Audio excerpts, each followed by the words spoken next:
The train whistle pierced the crisp morning air of Red Willow, a small town barely clinging to the western horizon. Steam curled lazily from the locomotive, and the rhythmic clatter of wheels over the tracks set the pulse of the morning. Eudora Holloway stood near the platform, Portia clinging to her hand with wide, expectant eyes. Portia tugged gently at her mother's sleeve, said, her voice high and earnest, "Mama, do you think he'll like us? He's so big and strong, and you're all I have now. Please, marry him, Mama." Eudora blinked, the weight of her daughter's words settling deep in her chest. The little girl's plea carried an innocence that made her heart ache, a mixture of hope and fear, courage and vulnerability. Eudora knelt to meet Portia's gaze, brushing a stray curl from her forehead. "Portia," she said gently, I don't know yet, but we will meet him, and we will see. You must trust me." Portia nodded solemnly, though the worry in her wide brown eyes lingered. Eudora had seen the way the child's father, long gone now, swallowed by the frontier's cruel hand of fate, had left her with only memories and responsibility. This new man, Titus Edwards, was an answer, though she prayed it was the right one. The first glimpse of him made Eudora's heart skip. Titus Edwards stepped off the train with measured confidence, tall and broad-shouldered, his worn leather coat and hat dusted with the journey. His eyes, sharp yet gentle, scanned the platform before settling on them. For a moment, the world seemed to hush, the distant sound of the locomotive reduced to a dull murmur. "Eudora Holloway?" His voice was deep, steady, and carried the faint trace of a southern drawl. "Yes," Eudora replied, lifting her chin. Portia peeked from behind her mother's skirts, curiosity mingled with caution. Titus knelt slightly, meeting Portia's gaze. "And this must be Portia?" His smile was warm, genuine. He extended a hand, not just in greeting, but in reassurance. "I hear you've been the bravest little lady keeping her mama company." Portia's eyes widened at the kindness in his tone. She stepped forward cautiously, then reached for his hand. "I want you to marry my mama," she declared boldly, as if stating an undeniable truth. "She's all I have now. Please, marry her, mister." I'd love to hear where you're joining from. Leave a comment. And now, back to our story. Eudora felt her cheeks flush, a mixture of embarrassment and an unexpected tug at her heart. The innocence of her daughter's demand carried more weight than any spoken vow could. And for the first time that morning, Eudora studied Titus not just as a potential suitor, but as a man who might anchor them both against the hardships of the frontier. Titus's smile softened, eyes crinkling at the corners. "Well, that's a very serious request," he said, lowering his voice so only Portia could hear. "But I think we ought to spend some time together first, see if I'm the right kind of man for such a fine little lady and her mama."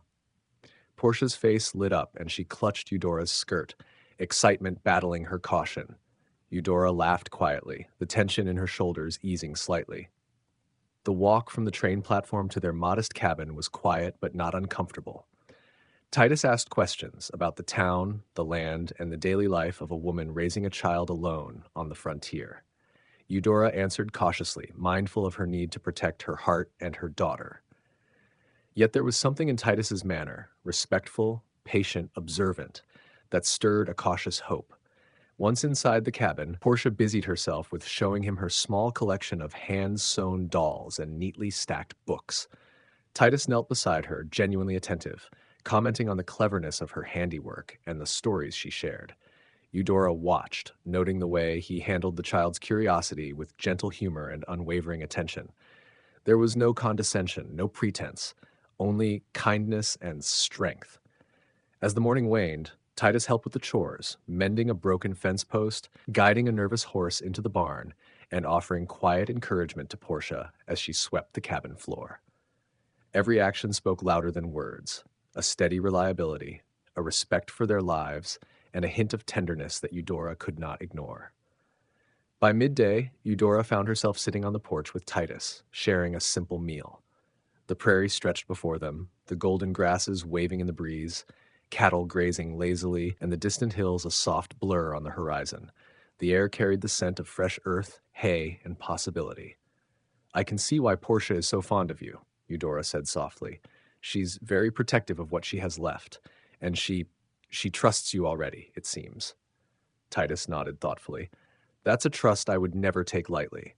I know what it means to be responsible for a family, for a life that depends on you. I'll do everything I can to earn her trust, and yours, Eudora. You've already built a home here, a life filled with courage and love.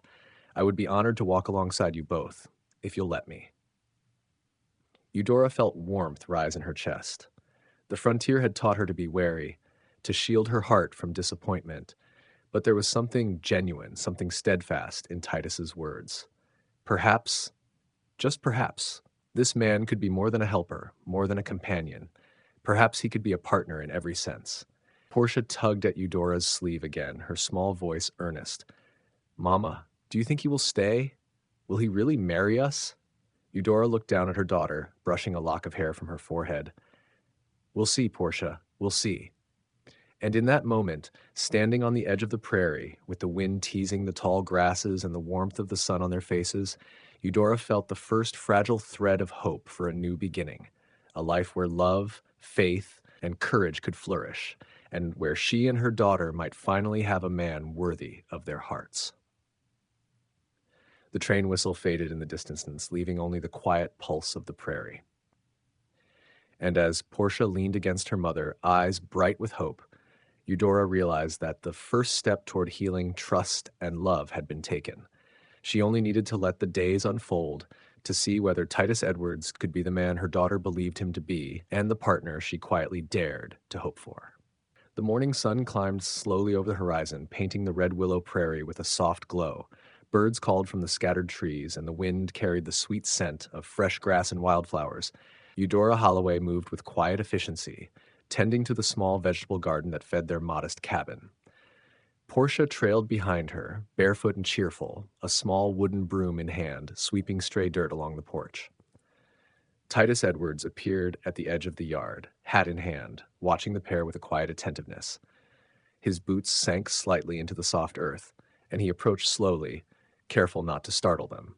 He had spent the previous day learning the rhythms of their lives, observing the routines and small rituals that held this little household together.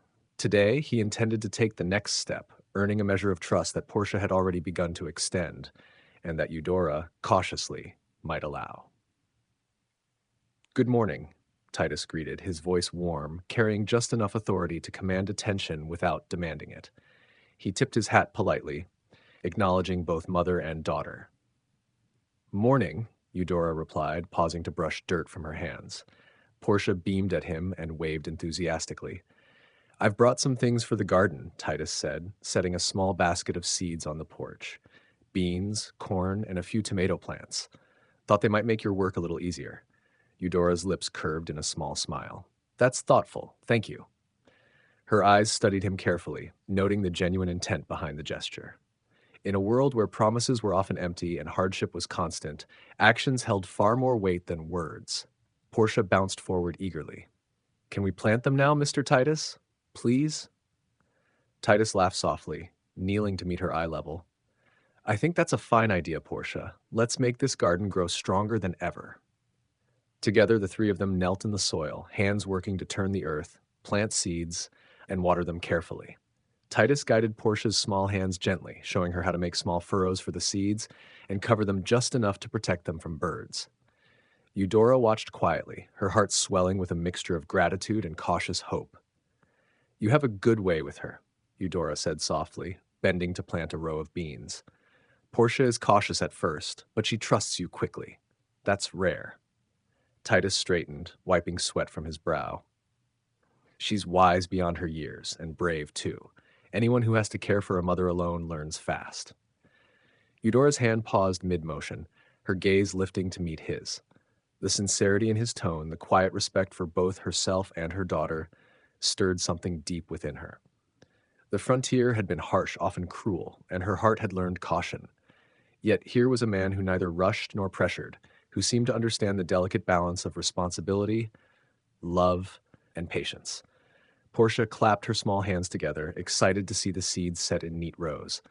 Will they grow fast, Mr. Titus? They will, with care and a little sunshine, he replied. Just like hearts grow, sometimes slow, sometimes steady, but always better when tended with patience and love.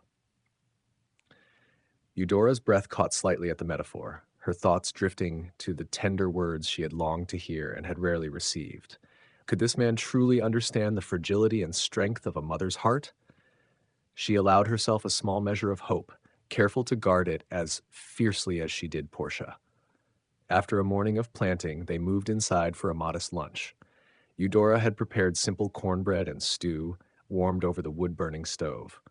Portia set the table with small wooden plates and cups, her eagerness to please Titus evident in every motion. Titus sat down carefully, mindful of the small child at the table, and offered a quiet blessing. Lord, thank you for this day, for our health, and for the work we are able to do together. Bless this food and guide our hearts as we walk together in your ways. Amen. Portia mirrored the gesture, clasping her small hands and bowing her head. Eudora felt a lump rise in her throat. Even in the harsh realities of frontier life, faith was the anchor of their small family, and Titus had not only respected that, but embraced it alongside them. Lunch was filled with quiet conversation. Titus asked about the town, the school Portia attended, and Eudora's work keeping the household running. He did not push questions about the past, about loss, or about the difficulties that had shaped their lives. Yet his eyes held understanding, empathy, and a silent offer of partnership. As the meal concluded, Portia tugged at Eudora's sleeve again, pointing toward the small stable at the edge of the yard. "Can we ride the horses today, Mama?" Mr. Titus promised. Eudora's lips curved in a hesitant smile.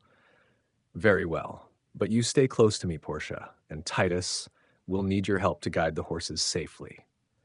"Of course," Titus said, already moving toward the stable, his long legs sure-footed and confident in the dust of the yard. "Safety first, but fun second. That's the law of the prairie." The afternoon sun rose higher as they saddled the horses.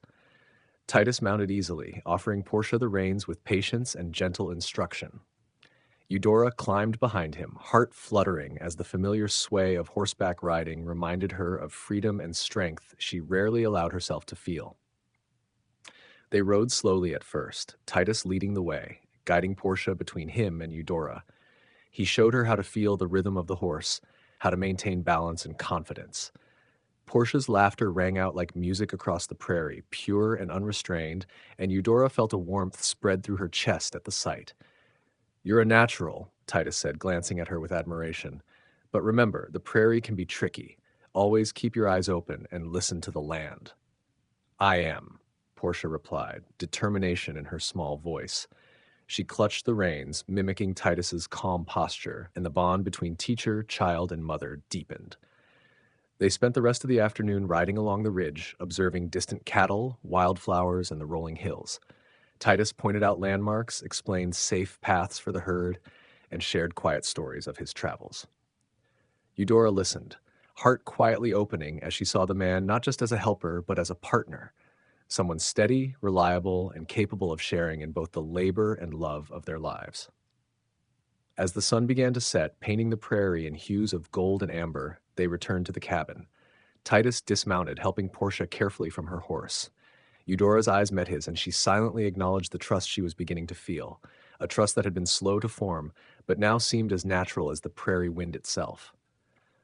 Portia hugged Titus tightly. "Thank you for teaching me, Mr. Titus. I like you a lot." Titus ruffled her hair gently, smiling. "And I like you, Portia, very much. I promise to look after your mama too. That's my job." Eudora felt tears prick at the corners of her eyes, a mixture of relief, gratitude, and hope. The day had begun with a child's simple plea, and it had unfolded into a quiet but undeniable step toward the life she had longed for, a life filled with love, faith, and the promise of partnership. That night, as the prairie settled into the hush of twilight, Eudora knelt beside her bed, Portia's small hand in hers. "Thank you, Lord," she whispered, voice trembling with emotion. "Thank you for this man, for the safety of our home, and for the hope that has returned to our hearts. Guide us and bless the days ahead." Portia pressed her forehead against her mother's shoulder. "Amen," she whispered softly, eyes already heavy with sleep. Eudora kissed her daughter's hair, then glanced toward the window where Titus's silhouette was visible, quietly tending the horses. For the first time in many months, she allowed herself to imagine a future where the two of them, Titus and she, might share a life together, a home strengthened by love, faith, and mutual respect. And somewhere deep in her heart, she dared to hope that Portia's small, earnest voice had spoken the truth, Perhaps Titus Edwards was the man who could truly marry not just her mother's hand, but her heart as well. The prairie air had turned heavy by mid-afternoon, a low, foreboding hum rolling across the hills. The wind tugged at the loose strands of Eudora's hair as she stood near the cabin, her hands busy with the laundry flapping in the breeze. Portia ran along the porch, holding a small bundle of cloth, her eyes bright but concerned as she glanced toward the darkening sky. "Mama, do you think it will rain?" Portia asked, tugging gently at her mother's sleeve. Eudora knelt to her daughter's level, brushing the wind-blown hair from her face. "Yes, Portia," she said gently. "A storm is coming, but we'll be safe inside. That's the most important thing."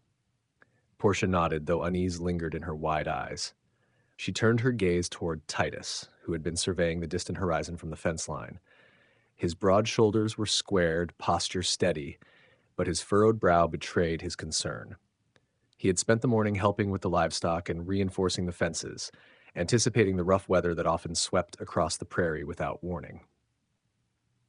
"Mr. Titus," Portia called, her small voice carrying in the wind, "will the horses be safe?" Titus walked over, his stride calm and deliberate. He bent down to her level, resting a reassuring hand on her shoulder. "They'll be safe, Portia," he said. "I've made sure they have shelter, and I've checked the fences twice. The storm may be strong, but we're ready for it." Eudora watched, her heart swelling at the patience and care he showed not just to her daughter, but to every part of the ranch he now shared responsibility for. There was strength in him, certainly, but more than that, there was a gentleness she had not expected, and it stirred hope in her cautious heart. By late afternoon, the storm was upon them. Dark clouds churned overhead, and distant rumbles of thunder echoed across the prairie. Rain began to fall in scattered drops, quickly turning into sheets of water that soaked the earth. The wind howled, whipping the tall grasses and rattling the cabin shutters. Eudora and Titus worked quickly to secure the last of the animals. Horses were guided into the barn, cattle moved to sheltered areas, and the smaller chickens and goats were corralled safely. Portia followed closely, her small hands helping where she could, but mostly seeking the comfort of proximity to Titus and her mother. "This is how we prepare," Titus said calmly, voice raised over the roar of the wind. "Storms are part of prairie life, but they don't have to harm us if we're ready. Courage and preparation keep the worst at bay." Eudora nodded, a quiet prayer forming on her lips. "Lord," she whispered, "protect our home, our animals, and these precious hearts. Keep us safe through the storm and guide our hands to do what is right." As the rain intensified, Titus guided Portia to the cabin and helped her inside, shaking off water from his coat before removing his hat. Eudora followed, bringing the remaining bundles of laundry and securing the doors. The cabin, though small, felt like a fortress against the elements. The hearth was lit, casting a warm glow, the smell of burning wood mingling with the damp prairie air. Portia clutched a small blanket, her eyes wide as the wind rattled the shutters. Titus knelt beside her, draping a protective arm around her shoulders. "It's all right, Portia," he said softly. "We're safe here. The storm can roar as it likes, but it can't touch us." Eudora watched him, heart tightening. She had never allowed herself to imagine a man so strong yet tender, sharing in the care of her daughter and the work of the ranch. There was comfort in his presence, a steady assurance that seemed to ward off both the storm outside and the storms that had long haunted her life. Hours passed in quiet vigil. Rain lashed the cabin walls, wind screamed across the prairie, and the occasional crack of lightning illuminated the small windows. Yet inside, they were safe, bound together by shared effort, faith, and the beginnings of trust. Eudora found herself talking with Titus in low, measured tones about the farm, the land, and even the possibilities for the future. "You handle yourself well in a storm," she said, watching him check the animals one last time before settling near the hearth. Titus shook his head slightly, a small smile tugging at his lips. "It's not just me," he replied. "It's all of us, working together, and you've done a remarkable job keeping things running while raising Portia on your own. I respect that more than words can say." Eudora felt warmth spread through her chest. Respect, she had learned, was rare in men. Care, steadiness, and genuine partnership even rarer. Yet here was Titus, offering all three without demand or pretense. Portia leaned against her mother's side, eyelids drooping with exhaustion. Titus helped her settle on a small blanket by the hearth, tucking her in gently. "Sleep well, little one," he murmured. "The storm will pass, and we'll be here when it does." Eudora watched them, her heart heavy with gratitude and cautious hope. She knelt beside Portia, brushing her hair back and whispering a quiet prayer of thanks. "Lord, you've protected us today. You've sent a strong man to help carry our burdens, and I am thankful. Guide my heart to love rightly and protect my daughter as only you can." The storm raged through the night, but inside the cabin, the small family found peace. Titus tended the fire, ensuring it did not wane, while Eudora checked the windows and doors. Portia slept soundly, her small form warm and safe between their vigilance. When dawn broke, the prairie was washed clean by the storm. The air was crisp, the grasses glistening with droplets of rain, and the sun rose in soft golds and pinks over the hills. Eudora stepped outside, inhaling the fresh scent of earth and new beginnings. Titus joined her quietly, standing at her side. "The storm passed," he said, voice steady and reassuring, "and we're still here, stronger than before, if you ask me." Eudora smiled, a sense of hope settling in her chest.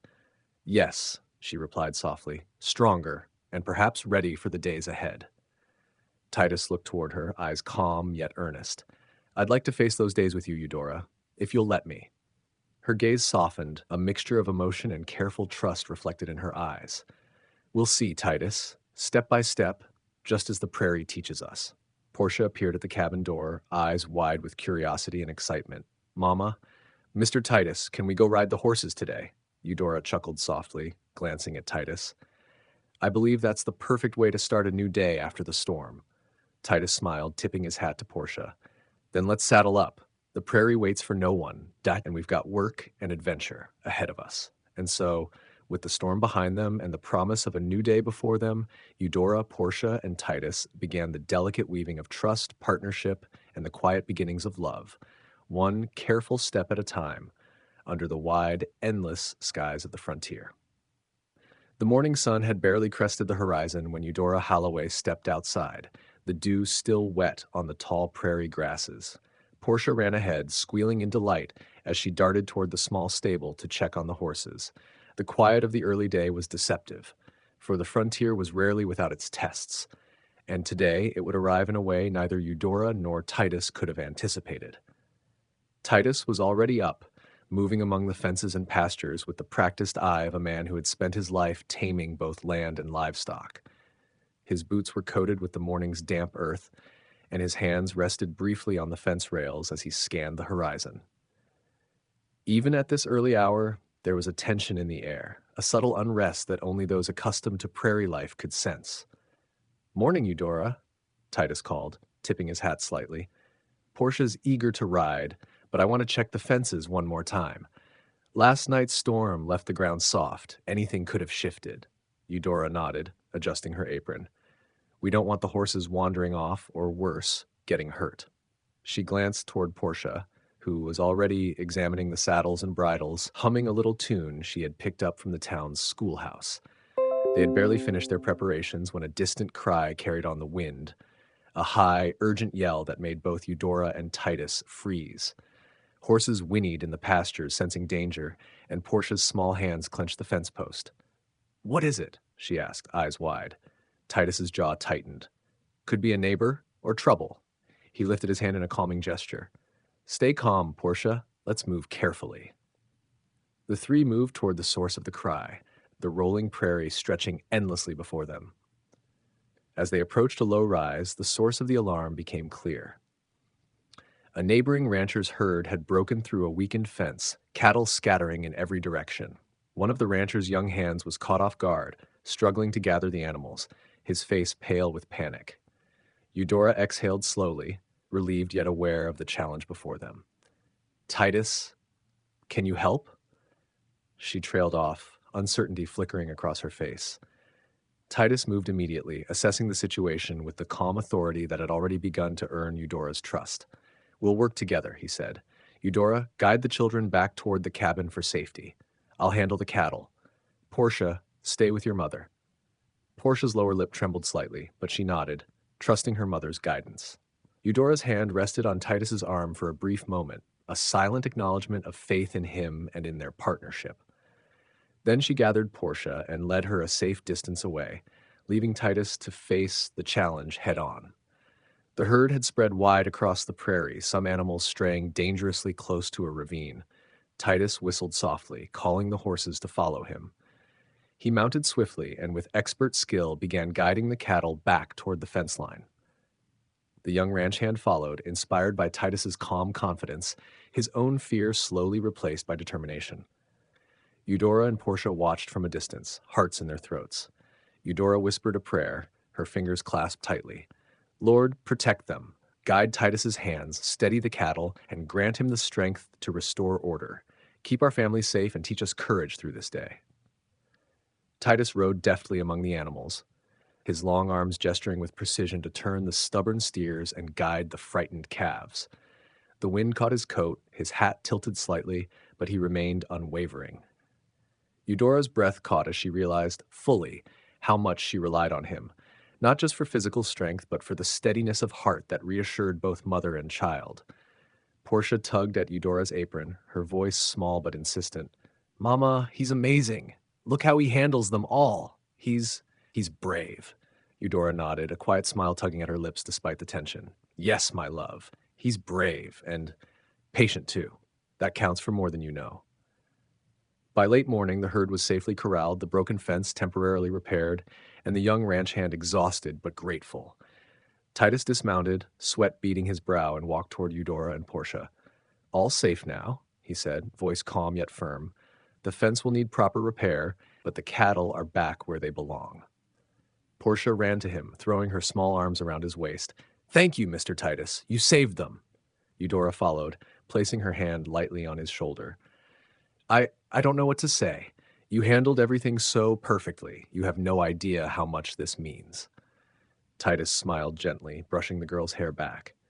Eudora, it's not just about handling the cattle. It's about keeping this family safe. You've done everything to raise Portia, and I intend to do what I can to help you now and always. That's all. Eudora felt warmth rise in her chest, a mixture of gratitude, relief, and something deeper she dared not name.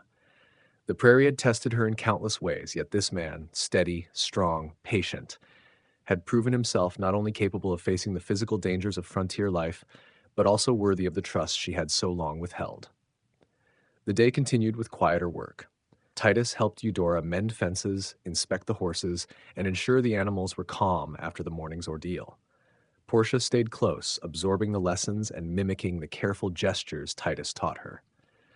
Laughter and conversation began to fill the air, blending with the soft sounds of the prairie, wind through the grasses, distant bird calls, and the gentle lowing of the cattle. By late afternoon, Eudora and Titus sat on the porch, their hands brushing as they sipped from tin cups of coffee. Portia napped inside, exhausted from both the excitement and the relief of safety. You handled that morning with remarkable calm, Eudora said softly. I've been alone for so long, I sometimes forget what it's like to trust someone fully. You've earned a measure of that trust today. Titus turned to her, eyes steady and sincere. Eudora, trust isn't given lightly, and I don't expect it all at once. But I hope, step by step, day by day, I can prove myself worthy of it. You and Portia both deserve that much. Eudora felt her chest tighten with emotion. The frontier had hardened her heart in ways necessary for survival, yet here, in the presence of this man, she felt hope blossom, fragile, tender, and promising. As the sun dipped below the horizon, painting the prairie in shades of gold and rose, Eudora reached for Titus's hand, a silent acknowledgement of the bond beginning to form between them. He took it gently, squeezing with reassurance, and for a moment, all three, the mother, the child, and the man who had stepped into their lives, stood together, united by courage, trust, and the promise of something more. That night, as the prairie settled into quiet and Portia slept peacefully, Eudora knelt beside her daughter's bed. Lord, she whispered, thank you for bringing Titus into our lives. Help us navigate the days ahead, keep us safe, and guide our hearts toward love, patience, and wisdom. Amen. Portia stirred slightly, murmuring in her sleep, and Eudora pressed a gentle kiss to her forehead. Across the room, Titus cleaned the tack and checked the stables, quietly present, his actions speaking more than words ever could. In the soft lamplight, the small cabin felt full, not just of warmth and shelter, but of promise. Tomorrow would bring new challenges, new hardships, and new joys. But for the first time in many months, Eudora felt the stirrings of something she had long thought impossible: a hope for love, partnership, and a future where they could all thrive together under the wide, endless skies of the frontier. The morning broke with a chill, the prairie bathed in pale gold as the sun lifted over the distant hills. Eudora Holloway and Portia had already begun their day, tending the small kitchen garden while Titus checked the fences and stables. The quiet rhythm of frontier life settled around them, a fragile peace after the storms and near disasters of the past days. Portia hummed a cheerful tune, her small hands moving deftly as she helped her mother gather vegetables for breakfast. "Mama," she asked, eyes curious, "do you think the storm yesterday made the grass grow faster?" Eudora smiled gently. "Perhaps, Portia. The rain nourishes the land, and soon we'll have a harvest strong enough to feed the horses, the cattle, and ourselves." Titus emerged from the barn, wiping sweat from his brow despite the cool morning air. "Everything looks well," he reported, glancing toward the horizon. "Fences are secure, animals calm. The storm left us more than a little wet, but not defeated." Portia ran to him, twirling in the dew-soaked grass. "Mr. Titus, can we ride today?" Titus laughed, ruffling her hair. "We'll see, little lady, but first we should make sure the land is safe after yesterday's rain. There may be mud traps, slippery hills, or weakened fences. Safety comes first, fun second." Eudora watched the interaction, a small warmth in her chest. Titus had a remarkable way of balancing care with strength, patience with authority. She felt herself trusting him more each day, the quiet hope in her heart slowly growing. It was as they were inspecting the far pasture that a shadow appeared on the horizon, a solitary figure moving toward them. At first, it seemed like a traveler taking the usual path along the prairie, but as the figure drew closer, Titus's instincts sharpened. He noted the long, dusty coat, the wide-brimmed hat pulled low, and the deliberate, confident stride that suggested this was no ordinary passerby. "Stay behind me," Titus instructed softly, stepping between the approaching stranger and the women. Portia's hands slipped into Eudora's, and the two clung to each other, nervous yet reassured by Titus's presence. The man slowed as he neared, tipping his hat in a gesture that was polite but cautious. "Morning," he said, voice low but steady. "I'm traveling west seeking shelter for a short while. Hope I'm not intruding." Titus studied him, noting the way he shifted his weight, the careful way he scanned the prairie as though measuring risk. "You're welcome to rest, provided you keep to the path and don't threaten our livestock," he said, tone firm but not hostile. "Name's Titus Edwards. These are Eudora Holloway and her daughter, Portia." The stranger nodded, removing his hat to reveal a worn but clean face lined from years on the road. "Name's Caleb Harris. I mean no harm. Just passing through, looking for work or a warm meal if you're able to spare one." Eudora stepped forward, her curiosity mingled with caution. "We can provide a meal, but you'll need to earn your keep, the fate. There's always work to be done on a ranch."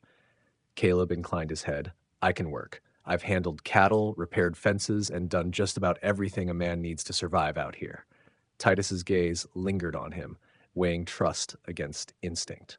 The frontier had taught him caution. Strangers could bring opportunity, but they could also bring danger. Still, the man's posture and tone suggested honesty. "Very well," Titus said finally. "You can stay for a short while, but know this: the moment I sense dishonesty or threat, you leave. Understood?" "Understood," Caleb replied, voice steady. As Caleb helped with chores, Eudora observed him closely. He moved with competence and care, checking fences, assisting with the horses, and even offering guidance to Portia on how to handle the small animals. The child's eyes sparkled with curiosity, and Titus allowed her to interact with Caleb under careful watch. By midday, the three adults sat on the porch, sipping coffee and exchanging quiet conversation. Caleb's stories of travels and distant towns were filled with both hardship and humor, and he listened attentively when Eudora spoke of the ranch, the prairie, and her life raising Portia alone. "You've done remarkably well, Eudora," Caleb said earnestly. "Many would have struggled to manage alone. You and this little lady make a strong team." Eudora felt warmth rise in her chest. "We manage as best we can. Farvarkina, life on the prairie is never easy, but it teaches patience, courage, and reliance on the Lord." Caleb nodded, a subtle respect in his eyes. "I see that. Faith, work, family, those are what keep folks grounded out here." Portia, ever perceptive, tugged gently on Titus's sleeve. Mama, he seems nice. Can he stay? Eudora glanced at Titus, awaiting his judgment. He studied Caleb for a long moment before nodding slightly. He can stay for now, but the rules remain. Respect the ranch, respect us, and earn your place. The afternoon passed in steady labor and quiet conversation. Caleb proved himself capable, strong, and surprisingly gentle, especially with Portia. Eudora noted how Titus occasionally observed him with a critical eye, but there was no hostility, only the careful calculation of a man ensuring the safety and integrity of his new household. As dusk approached, a distant rumble of thunder rolled across the prairie. The sky darkened, clouds streaked with purple and gold. Eudora felt a small shiver of apprehension, but also a growing sense of trust in Titus's leadership. Another storm, he murmured, eyes scanning the horizon. We'll secure the animals and stay inside.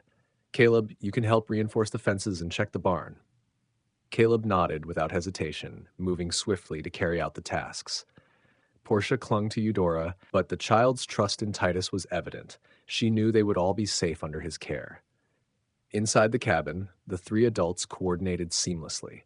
Titus and Caleb checked the fences, repaired minor damage, and ensured the animals were sheltered. Eudora prepared a simple meal, her heart quietly acknowledging the growing sense of security that Titus provided. When the storm broke, rain hammering the roof and wind rattling the shutters, Eudora knelt beside Portia, whispering a prayer of gratitude. Lord, protect us through this storm, guide Titus and Caleb in their work, and bless our home with safety and love. Amen. Portia echoed softly, Amen.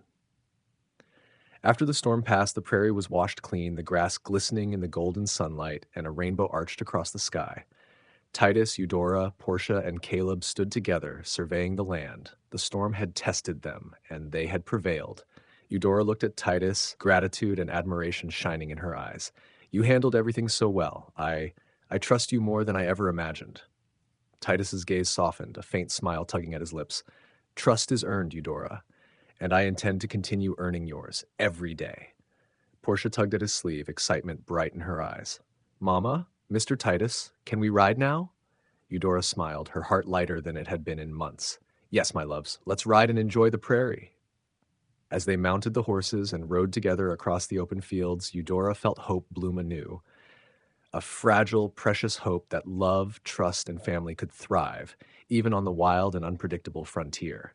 And she knew, deep in her heart, that with Titus by their side, the trials of the prairie could be faced with courage, faith, and the quiet promise of a brighter tomorrow. The prairie dawn broke slowly, sunlight spilling over the hills in soft ribbons of gold and amber. Eudora Holloway stepped onto the porch, inhaling the crisp morning air, her hands busy adjusting the laundry line. Portia bounded behind her, barefoot and eager, clutching a small basket of fresh eggs collected from the chicken coop. Titus Edwards was already moving about the yard, checking the horses and ensuring the fences had remained secure after yesterday's storm. His expression was calm, but a tension lingered in his shoulders, the kind born of responsibility and the knowledge that the prairie often demanded vigilance. Morning, Eudora, Titus greeted, tipping his hat. Everything appears in order. Caleb helped with the barn last night, and the fences held. Eudora smiled, though a flicker of unease tugged at her heart. Caleb Harris had proven himself competent and respectful, but the presence of a stranger, however helpful, always stirred caution in a woman who had been forced to guard her heart and home. That's good. I'm thankful for his help. It eases some of the burdens, at least. Portia scampered over, clutching Titus's hand. Mr. Titus, can we ride before breakfast? Titus chuckled, ruffling her hair. We'll see, little lady. But first, let's make sure the land and the animals are ready for the day. Then we can enjoy a ride together. As they moved toward the pastures, Caleb appeared from the barn, a small tool belt slung over his shoulder. His eyes brightened at the sight of Titus. Morning. Ready for another day of work? Titus nodded, though a subtle wariness tinged his gaze. Yes, Caleb. Let's start with the fences and then check the water troughs. The rain may have left them muddy or blocked. Eudora followed, careful to observe without interfering. She knew Titus had a keen instinct, one that allowed him to sense danger or dishonesty quickly. And yet, there was an unease she couldn't shake, the quiet uncertainty that came with welcoming a stranger into her small household. Caleb was polite, helpful, and competent, but the frontier had taught her to measure kindness against intent. They worked steadily through the morning. Titus directed the animals and checked each fence post, while Caleb assisted diligently, proving his skill and dedication. Portia ran ahead, giggling as she chased a few chickens, her small hands brushing against the tall prairie grass. By midday, a light wind had risen, carrying with it the scent of distant rain. Titus noticed it first, pausing to study the clouds. "Storm's coming," he said, his voice calm but firm. "We'll need to secure the animals and head inside before it hits hard." Caleb nodded, already moving to help, but Titus's gaze lingered on him a moment longer than necessary, a subtle tension flickering in his eyes. Trust, he knew, was earned gradually, not assumed, and he would not allow the safety of Eudora and Portia, or his growing heart's attachment to them, to be compromised. The storm struck with little warning, sheets of rain driving across the prairie and rattling the cabin roof. Eudora hurried Portia inside, while Titus and Caleb worked together to secure the livestock. Despite Caleb's competence, Titus remained vigilant, his eyes scanning the horizon for threats both natural and human. Once the animals were safe, Titus returned to the cabin, his coat wet and mud splattered on his boots. Eudora tended to him, brushing rain-soaked hair from his forehead and offering a warm drink. "You managed it well," she said softly. "Even with a stranger here, you kept everything under control." Titus took a deep breath, setting his cup down. "It's not just me. Caleb helped, and your vigilance has been constant. But I can't ignore the fact that a stranger in our home, even a helpful one, requires careful watchfulness.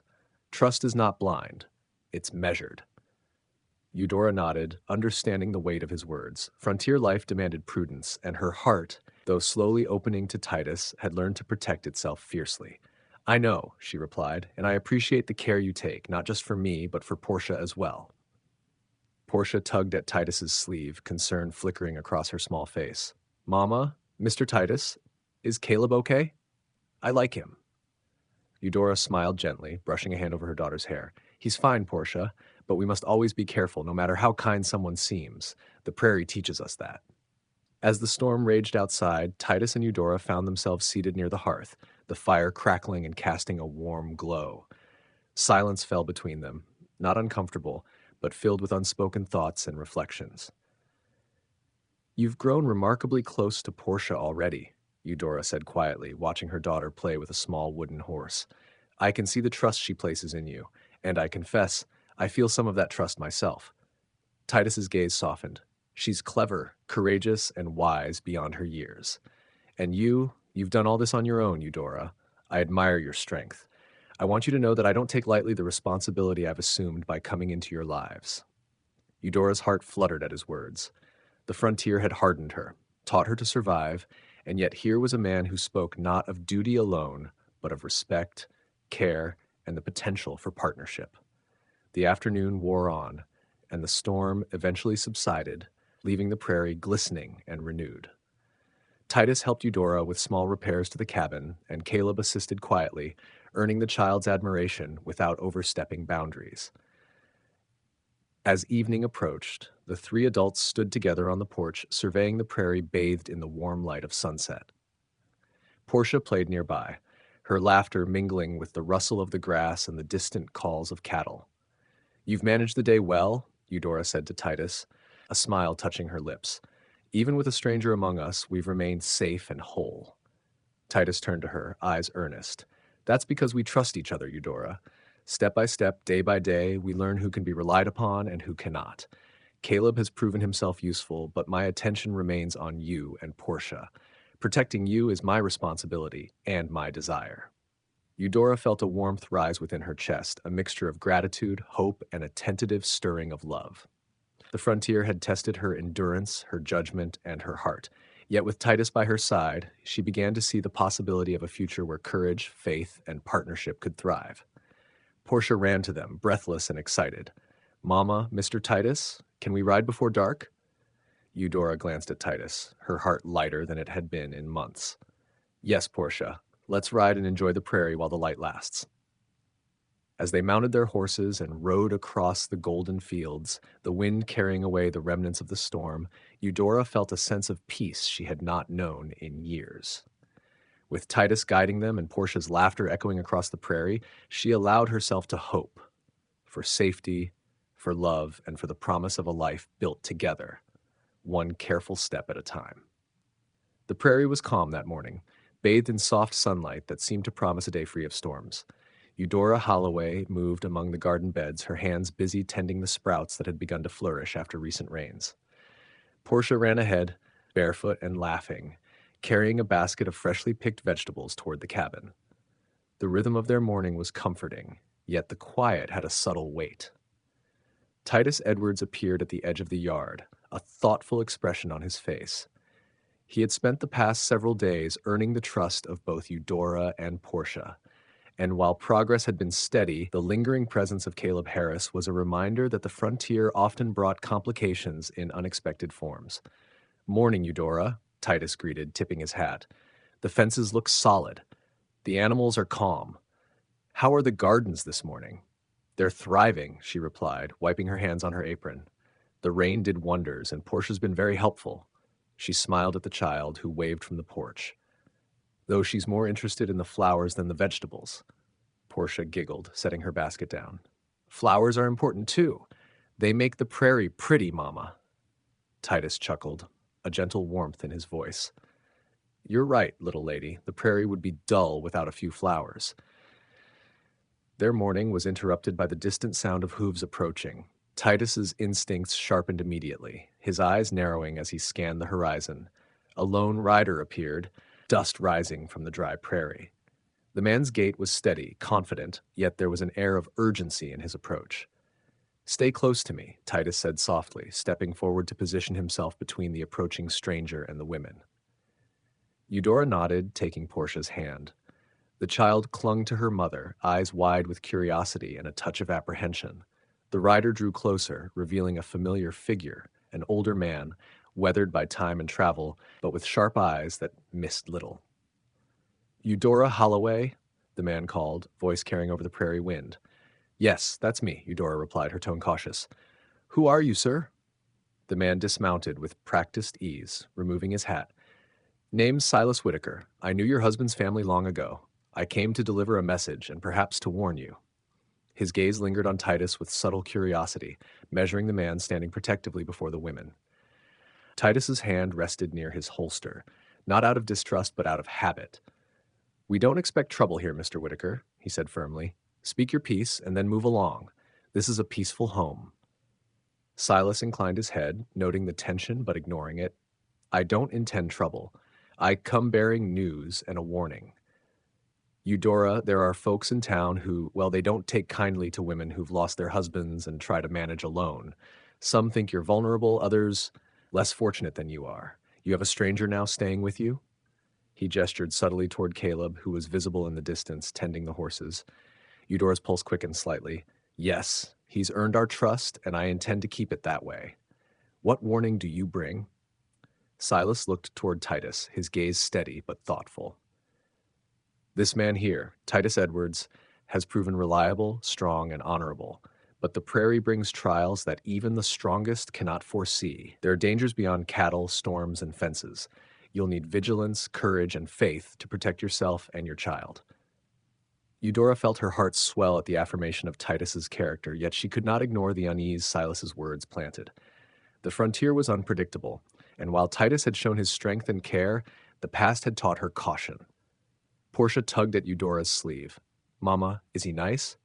"Mr. Whitaker?" Eudora smiled softly. "Yes, Portia, he means well. He brings advice and a warning. Nothing more." She turned her attention back to Silas. "What is the message you've come to deliver?" Silas reached into his coat, producing a small envelope sealed with wax. "A letter arrived for you some days ago, but I thought it better to deliver it personally. It comes from a distant relative, someone who remembers your family and wishes to assist you. Read it carefully and consider the guidance within." Eudora accepted the envelope with a careful hand. The wax seal bore an intricate family crest, a reminder of her lineage and the connections she had thought long gone. She tucked the letter safely into her apron pocket, nodding at Silas. "Thank you," she said quietly. "Your warning is appreciated, and your arrival is timely. We will heed your advice and remain vigilant." Silas nodded, tipping his hat. The prairie tests all who live upon it. Courage, wisdom, and faith are your best allies. I leave you now, but remember what I've said. Trust is earned, but vigilance is required. With that, he mounted his horse and rode off, disappearing over the distant hills. The weight of his words lingered, a quiet tension that settled over the household. Titus studied the horizon, hands resting lightly on the fence rail. The prairie is full of surprises, he said quietly. Some bring help, others challenges. We'll face what comes together. Eudora nodded, heart heavy but strengthened by his steadfast presence. Yes, together. Portia tugged at Titus's sleeve again. Mama, Mr. Titus, can we ride? The prairie is so pretty today. Eudora allowed a small laugh. Yes, Portia, we'll ride. But remember, even the prettiest prairie can hold surprises. As they mounted their horses and rode across the golden fields, Eudora's thoughts lingered on Silas's warning and the letter she had yet to read. The frontier was vast and unpredictable, filled with both beauty and danger. And while her heart was slowly opening to Titus, she knew that courage, faith, and vigilance would guide them through whatever trials lay ahead. Titus rode close, steady, and protective, his presence a constant reassurance. Portia laughed and pointed at a flock of birds rising from the grass. Eudora felt hope stirring anew, fragile but insistent, as the prairie stretched endlessly before them. A reminder that life, love, and family could flourish even in the wildest of places. The letter in her pocket weighed heavily, a promise of family connections, guidance, and perhaps the key to navigating the challenges the frontier still held. Eudora knew she would read it tonight, by lamplight, with Portia asleep and Titus near. For now, she allowed herself to savor the ride, the wind, and the quiet assurance that together they could face whatever whispers of the past or shadows of doubt the prairie might bring. The evening settled over the Holloway cabin like a soft, comforting quilt. The prairie outside glimmered faintly in the moonlight, dew soaking the grass and the faint rustle of small creatures moving through the brush, reminding Eudora that life in the frontier never truly slept. Inside, the cabin was quiet. Portia lay asleep on her small cot, curled beneath a warm quilt, her face peaceful and untroubled. Eudora sat near the small lamplight, the envelope Silas Whitaker had delivered pressed in her hands. Titus leaned against the doorframe, watching her with careful attentiveness, his presence steady and reassuring. The events of the day, the storm, Caleb's assistance, and the arrival of Silas, hung in the air like a series of quiet warnings and opportunities, pressing gently upon her thoughts. She took a deep breath, fingers trembling slightly, and broke the wax seal. Inside was a folded letter, written in a careful, flowing hand. Eudora's eyes traced the familiar handwriting of a distant cousin she had not seen since childhood. The letter spoke of family support, a possible loan to improve the land, and advice regarding the care of her household. But among the kindnesses, there was a subtle warning. Certain people in the surrounding towns might view her independence and widowhood as an opportunity for deceit or exploitation. Eudora's heart tightened. The frontier had been harsh and unyielding, but the thought of hidden threats, people who might take advantage of her or her child, stirred a fear she had thought long buried. She folded the letter carefully and looked up at Titus. It seems our small household may not be as isolated as I thought, she said softly. Even now, there are people who might wish us harm or see us as vulnerable. Titus's jaw tightened slightly, his hand brushing the edge of the table. We'll face it, Eudora, the prairie tests everyone, but it also teaches those who are willing to learn. We'll protect this home, you and Portia. And Caleb, he's proven his worth so far, but we will watch carefully. We must always measure kindness against intention. Eudora nodded. The weight of trust and responsibility pressed upon her chest, but she found comfort in Titus's steady presence. Faith had carried her through hardship before, and now, alongside Titus's protection, it gave her courage to face what might come. The next morning brought a chill, the prairie bathed in mist and sunlight filtered through low-hanging clouds. Titus, Eudora, and Caleb worked quietly among the pastures and fences, ensuring the land was ready for the day. Portia played near the cabin, keeping herself occupied with small tasks and the occasional playful chase of a chicken. As Titus inspected a fence near the northern pasture, a faint movement caught his eye. A figure emerged from behind a grove of trees, walking deliberately toward them. Titus tensed, instinctively moving to place himself between Eudora and Portia and the approaching stranger. "Morning," the man called, tipping his hat. He was middle-aged, with a rugged, weathered face and eyes that carried both experience and wariness. "Name's Silas again. I wanted to speak further regarding the letter I delivered. There may be additional considerations you'll want to know about." Eudora stepped forward, her hand lightly resting on Titus's arm. "What kind of considerations?" Silas's expression was sober. Family is willing to help, but the frontier has always been a place where intentions aren't always clear. There are people nearby, some neighbors, some travelers, who may try to exploit the fact that you're managing the land alone. Even with Caleb here, vigilance is necessary. Titus's hand rested lightly on his holster, not in threat, but in preparation. "We've managed so far, Silas, but your warnings are appreciated. We'll remain cautious." Eudora nodded, heart pounding slightly. The idea of threats, though distant and largely theoretical until now, reminded her that the frontier's challenges extended beyond storms and fences. They included human intentions, some kind, some cruel. After Silas departed, Titus gathered the women and Caleb for a brief discussion. "We'll continue our work, but we must be careful. Keep eyes open and communicate everything. Trust is earned, but protection is paramount." Caleb nodded, though there was a hint of unease in his posture. "Understood, Titus. I'll do my best to help keep the land and your family safe." Eudora felt the warmth of gratitude in her chest. The presence of men like Titus and Caleb was a reminder that, despite the harshness of the frontier, there were those who could be relied upon when true character was proven. That afternoon, as the sun rose high, Titus and Eudora worked together to repair a section of fence weakened by recent storms. Portia ran ahead, calling out happily when she spotted a rabbit darting through the grass. Caleb assisted nearby, lifting posts and tightening wire. "You've been patient teaching Portia about the land," Eudora said softly to Titus, brushing dirt from her hands. "It amazes me how naturally she responds to you." Titus glanced at her, eyes warm. "She's clever and willing to learn. You've raised her well, Eudora. All I do is guide and protect. She learns quickly because you've given her the foundation." Eudora felt a small thrill in her chest, a quiet recognition of the partnership growing between them.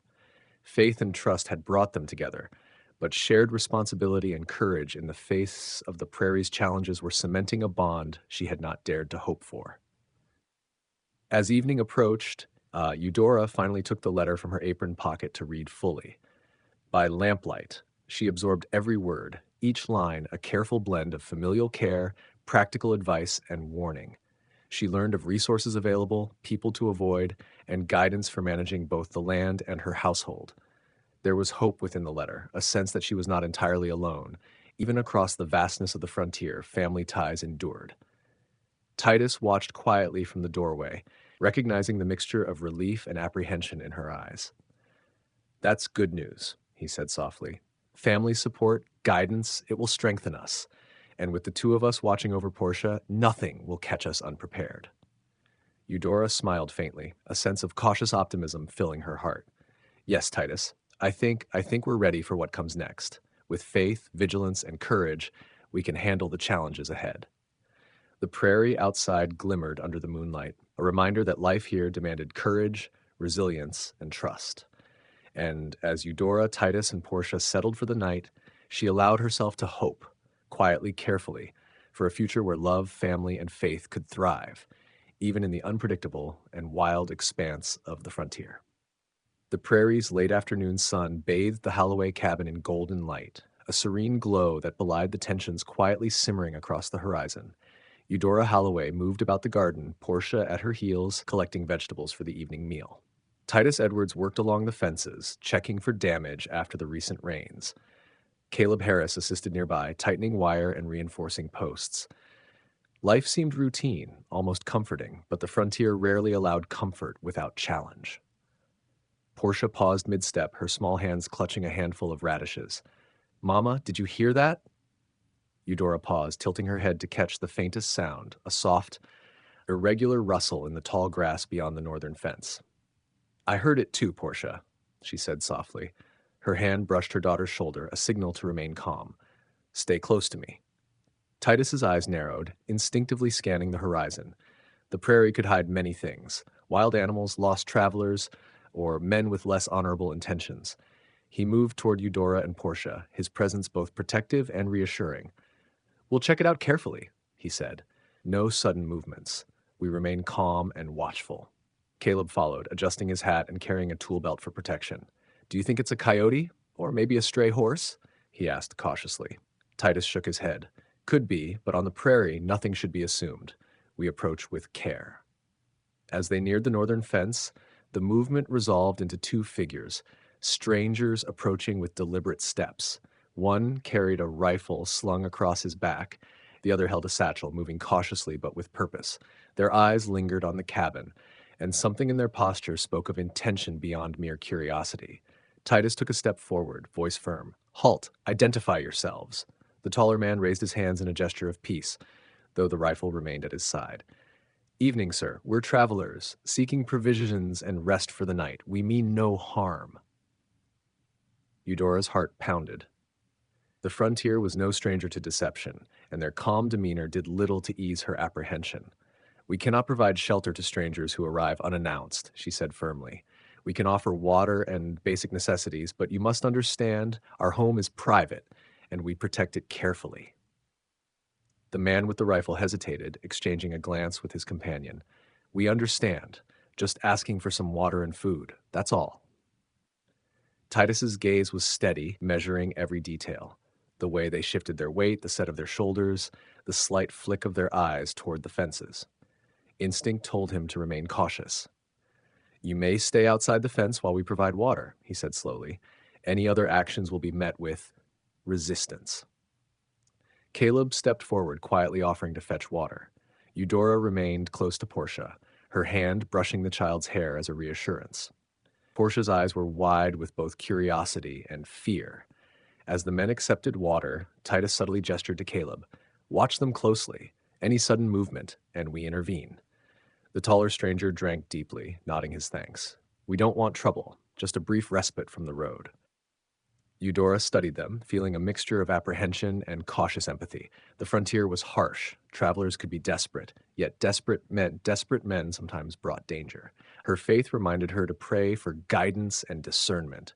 She quietly slipped to her knees behind the cabin and whispered, "Lord, guide my eyes and heart, protect us from harm, and let wisdom prevail. Keep Titus, Portia, Caleb, and me safe from those who might seek to exploit our trust." Titus's attention never wavered from the strangers. The rifle shifted slightly, the taller man's eyes flicking toward the cabin. Something felt off. "Eudora, step back inside with Portia," he instructed quietly. "Caleb, keep near me." The shorter man reached into his satchel, and for a moment Titus tensed, instinctively moving toward him. But the movement revealed only a loaf of bread and a small tin of sugar, simple items seemingly innocent. "See," the man said, smiling faintly. "Nothing harmful."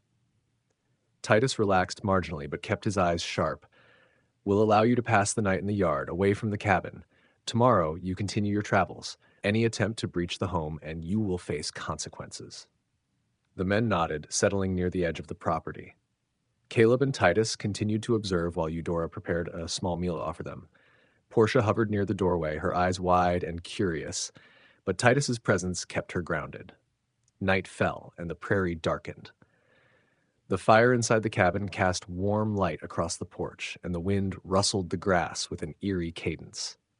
The strangers remained at their distance, moving sparingly but always watching the cabin. Eudora felt a tremor of unease, but drew comfort from Titus's calm, unwavering vigilance. She silently offered prayers of protection and guidance, her faith a shield against fear. "Lord, we ask for safety tonight. Grant Titus wisdom, courage, steady hands. Guide the strangers, if it be your will, toward honesty and away from harm." Hours passed in tense quiet. Portia slept peacefully, unaware of the potential danger, while Eudora and Titus monitored the men. By midnight, the strangers appeared to have settled, the threat reduced if not entirely gone. Morning brought light and clarity. The men departed at first light, nodding briefly as they left, their intentions remaining somewhat ambiguous but seemingly harmless. Titus exhaled, the tension in his shoulders easing. "We were cautious, but all is well. Nothing ventured, nothing lost, and our home remains safe." Eudora nodded, gratitude and admiration in her gaze. "Thank you, Titus. Your vigilance and courage, I don't know what we'd do without you. Portia ran into the room, eyes bright. Mama, Mr. Titus, are the strangers gone? They are, little lady, Titus replied, kneeling to ruffle her hair, and we are safe. Eudora's hand brushed Titus's, a quiet acknowledgement of both trust and growing affection. The frontier had tested them again. Faith, courage, and vigilance had prevailed, and she felt a strengthened bond forming between herself, Titus, and Portia. The prairie stretched endlessly beyond the cabin, wild and unpredictable, yet within their small home a sense of safety and family endured. The threats at sundown had passed, leaving only lessons in courage, discernment, and the quiet power of a steady heart and watchful eye.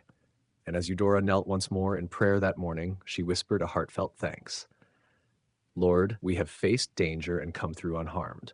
Continue to guide us, protect our home, and strengthen our hearts, so that together we may face whatever the prairie places in our path.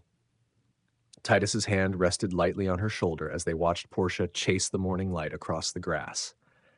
In that quiet moment, the Holloways, mother, daughter, and the man who had come to protect them, found peace, courage, and the growing promise of love amidst the unpredictable, untamed beauty of the frontier. The morning was crisp, the prairie washed in soft hues of pink and gold as the sun crept above the horizon.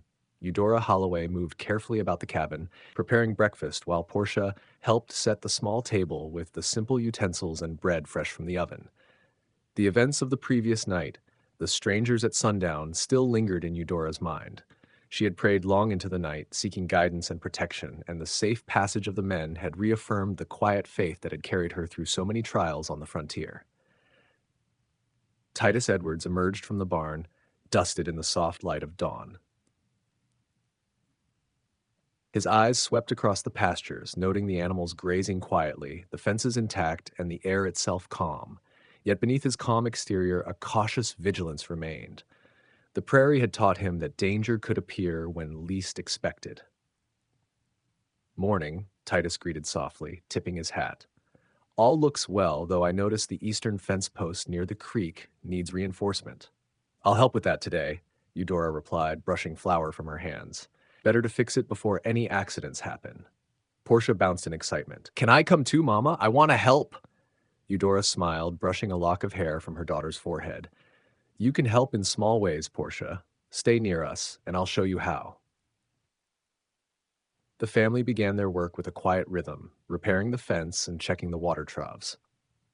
Caleb assisted Titus, lifting heavy posts and driving stakes into the soft earth. Despite the light labor, the day carried a subtle tension. Each sound of the prairie, cawing crows, rustling grass, the distant whinny of a horse, reminded Eudora of the vigilance necessary in this untamed land. By midday, Titus and Caleb had moved to secure a loose gate near the northern pasture. Portia had been playing nearby, watching the work with wide eyes. Eudora tended to the garden, pulling weeds and inspecting the growing vegetables. All seemed calm, yet the prairie had a way of testing even the most prepared. It was then that a sudden cough echoed across the cabin. Eudora froze, her heart pounding. Portia was standing at the edge of the garden, clutching her throat and chest, her small face pale and frightened. Portia, Eudora cried, rushing to her daughter's side. The child's breathing was labored, shallow, and uneven.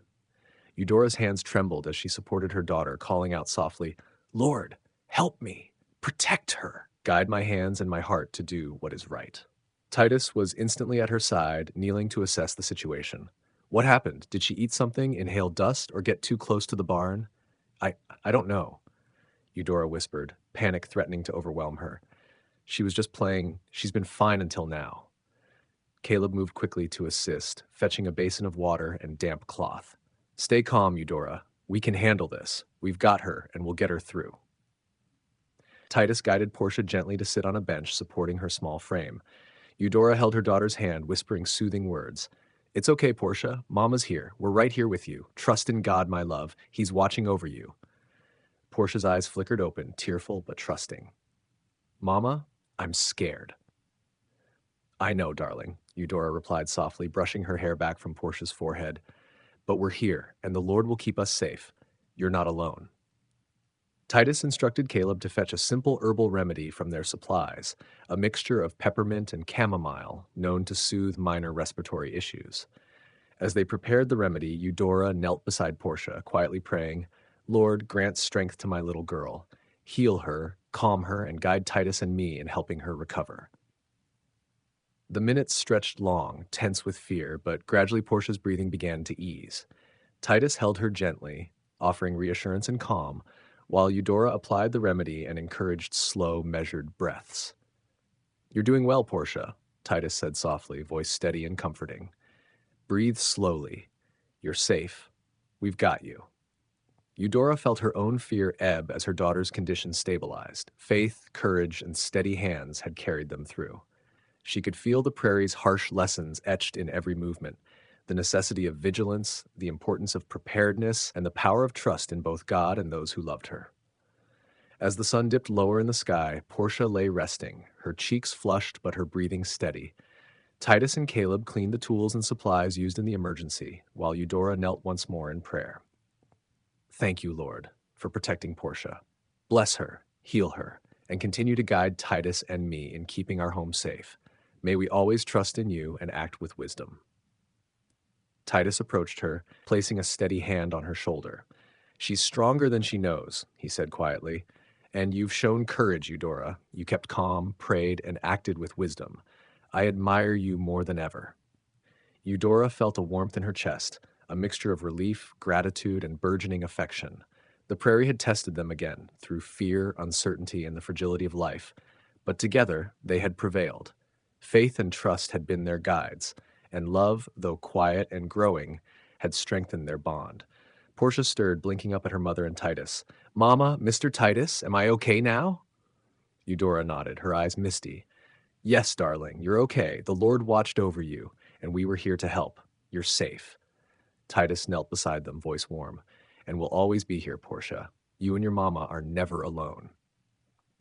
As night fell, the prairie stretched endlessly beyond the cabin, a vast expanse of shadows and soft moonlight. Eudora sat with Titus near the hearth, holding Portia in her lap, the child finally sleeping soundly after her ordeal. Caleb tended the remaining chores quietly, respectful and vigilant. Eudora whispered a final prayer of thanks, her heart full of gratitude and hope. "Lord, thank you for protecting my little girl. Thank you for guiding Titus and Caleb. Continue to bless our home, strengthen our hearts, and keep us safe on this wild and unpredictable frontier." Titus placed a gentle hand over hers. "We've faced another test," he said softly, "and we've come through stronger. Your faith, courage, and love, it inspires me, Eudora. Together, we can face whatever the prairie brings." Eudora's heart swelled, a mixture of hope, trust, and quiet love. The frontier was unpredictable, filled with storms, strangers, and unexpected challenges. But with Titus by her side, Caleb proving reliable, and the Lord guiding their steps, she knew that together they could weather any trial. Portia stirred once more, murmuring in her sleep, and Eudora leaned forward to kiss her forehead. "We will always protect you, darling," she whispered, "and with faith, courage, and love, we will thrive together." The fire crackled softly in the hearth, the prairie, beyond the cabin, stretching infinite and untamed, and within the small home of the Holloways and Titus Edwards, a quiet, steadfast hope had taken root. A hope that, even on the wild frontier, love, family, and faith could endure, grow, and flourish against all odds. The prairie was awash in soft morning light, dew sparkling on the tall grasses and the distant hills glowing gold beneath the rising sun. Eudora Holloway stirred quietly in the small cabin, her hands already moving in familiar rhythms as she prepared breakfast. Portia hummed softly to herself as she set the table, placing freshly baked bread beside bowls of warm porridge. Titus Edwards stepped outside, breathing in the crisp air, his eyes scanning the horizon. It was Sunday, a day of worship and reflection. Despite the solitude of their prairie home, Titus felt it important to maintain the rhythm of faith, bringing spiritual guidance and a sense of community to Eudora and Portia. "Morning, Eudora," Titus said, tipping his hat as he approached the cabin. "The animals are calm. Everything seems in order." Eudora smiled, brushing flour from her hands. "Good morning, Titus. I'm glad you're here. Portia and I were just finishing breakfast. It's Sunday. Perhaps we can hold our own little service here before the week begins." Titus nodded thoughtfully. "A wise idea, and there's word that Reverend Caldwell is making his rounds this morning. He may be coming this way." Portia's eyes brightened. A preacher? Can we see him, Mama? Yes, darling, Eudora replied gently, smoothing her daughter's hair. But we must remember to be respectful and listen carefully. Preachers carry the word of the Lord, and it's important to learn from their teachings. Soon enough, the sound of hoofbeats echoed across the prairie. Reverend Caldwell, a tall, kindly man with a soft voice and gentle eyes, rode toward the cabin on a sturdy horse. His presence carried calm and reassurance, a reminder that faith and guidance were never far from even the most remote homestead. Good morning, Reverend Caldwell, Titus greeted warmly, tipping his hat. We were just preparing for a small Sunday service. The preacher smiled. A pleasure to see such diligence in faith, Titus. And you must be Eudora Halloway. He nodded toward her. I hear you've been doing well managing your home and child. That is no small task on this prairie. Eudora inclined her head. Thank you, Reverend. We do what we must to survive and to live rightly before the Lord. Portia bounced in place, barely able to contain her excitement. Reverend, will you tell us a story from the Bible? The preacher chuckled, dismounting his horse.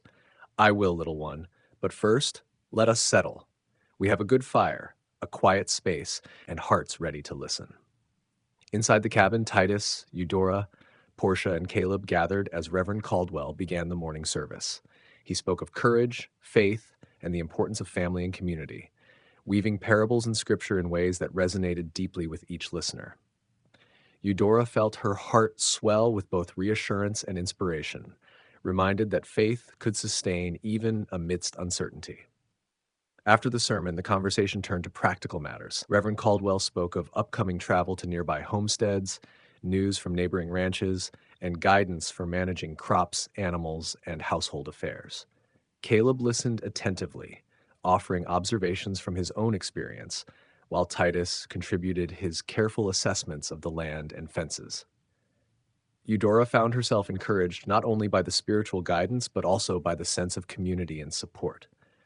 Though they lived miles from the nearest town, their faith and trust in one another created a small but strong circle of protection, wisdom, and encouragement. Portia, ever perceptive, leaned against Titus's arm. Mama, Mr. Titus, Reverend Caldwell says that the Lord helps those who help each other. That means we are a family, right?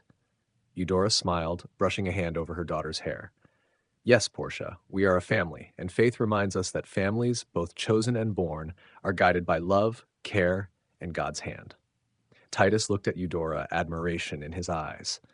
You've raised her well, Eudora. She understands more than most children do, and she sees the love and guidance around her. That's because of you and the faith you instill. After the service, Reverend Caldwell prepared to leave, offering blessings and words of encouragement. May the Lord continue to watch over you, Eudora, and Titus. Caleb, keep this home safe and strong, and remember that faith, courage, and trust will always guide you. As the preacher rode off across the prairie, Eudora, Titus, and Portia remained on the porch, gazing at the distant horizon.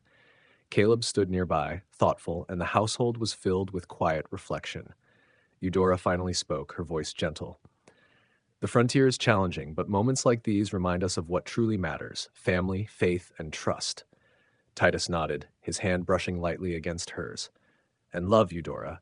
It grows quietly, nurtured by faith, courage, and shared responsibility. I see it in the way you care for Portia, in how you meet each challenge with prayer, and in how you trust me to protect you both. Portia tugged at Titus's sleeve. Mama, Mr. Titus, will we always have Sundays like this? Eudora smiled, her heart warm. Yes, darling. As long as we live and breathe, we will honor the Lord, cherish one another, and find strength in our little family. The prairie stretched endlessly beyond the cabin, golden in the sunlight and alive with the whispers of wind and rustling grasses. In that quiet space, the Holloways, Titus Edwards, and Caleb Harris found solace and hope, a reminder that faith, family, and love could flourish, even in the wild, unpredictable beauty of the frontier. As the day continued, Titus and Caleb set about chores. Eudora tended the garden, and Portia played nearby, laughter echoing across the prairie. Each moment, small yet significant, was a testament to perseverance, courage, and the guiding hand of faith.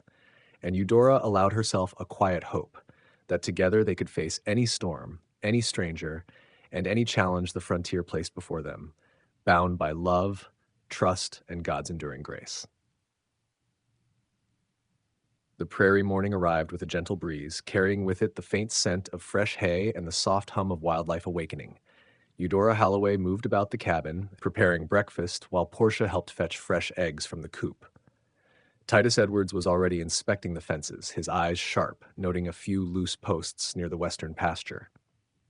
Life on the frontier was steady, yet demanded constant vigilance, a lesson Eudora had long embraced. Caleb Harris moved among the animals, repairing a water trough with careful hands. His movements were efficient and precise, and Eudora felt grateful for his reliability tonight, though she remained watchful.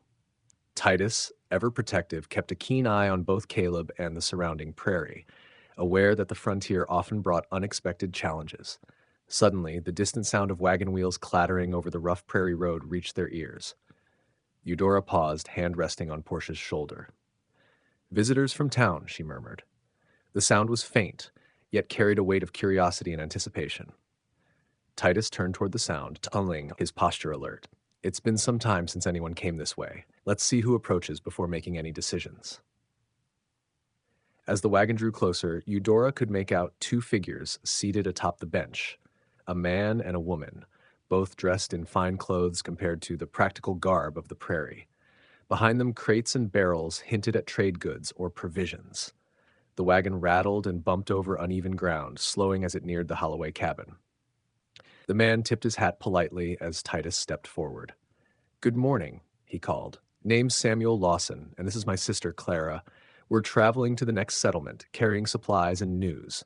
We've heard of your household and hope to offer assistance, or trade if you're in need." Eudora inclined her head, wary yet welcoming. "Thank you for stopping, Mr. Lawson. We manage on the prairie, but provisions are always welcome, and news is valuable." Clara smiled warmly. "We aim only to help, madam. It's been said that you've done well here, managing your land and child with diligence. We thought you might appreciate some friendly conversation and supplies for the road ahead."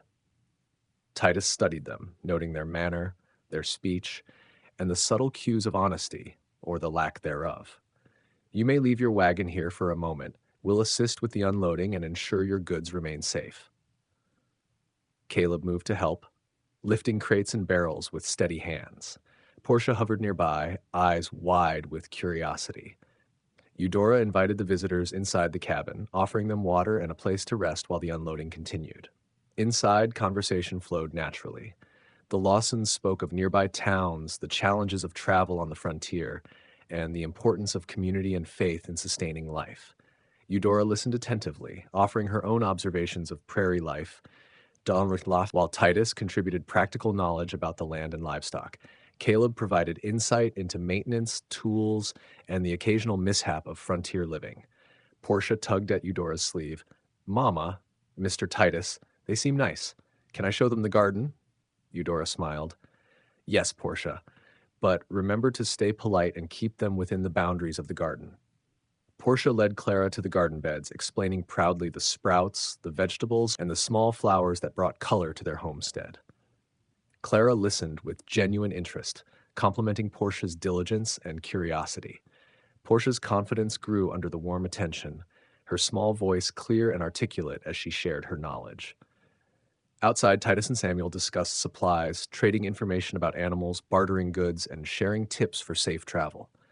The prairie was unpredictable, and even friendly visitors could bring subtle lessons or reminders about preparedness. Titus was careful, ensuring every decision was measured, every action deliberate, protecting Eudora and Portia while welcoming goodwill. By midday, the wagon was unloaded, provisions safely stowed, and conversations deepened. Samuel and Clara shared news from town: a new blacksmith opening his shop, local prices for livestock, and whispers of upcoming social events where families could gather, trade, and maintain connections across the frontier. Eudora listened thoughtfully, her mind turning over the possibilities. Supplies, guidance, and news could strengthen their household, yet each choice carried potential risk. Trust was not given freely on the prairie. It was earned and maintained through careful observation and consistent action.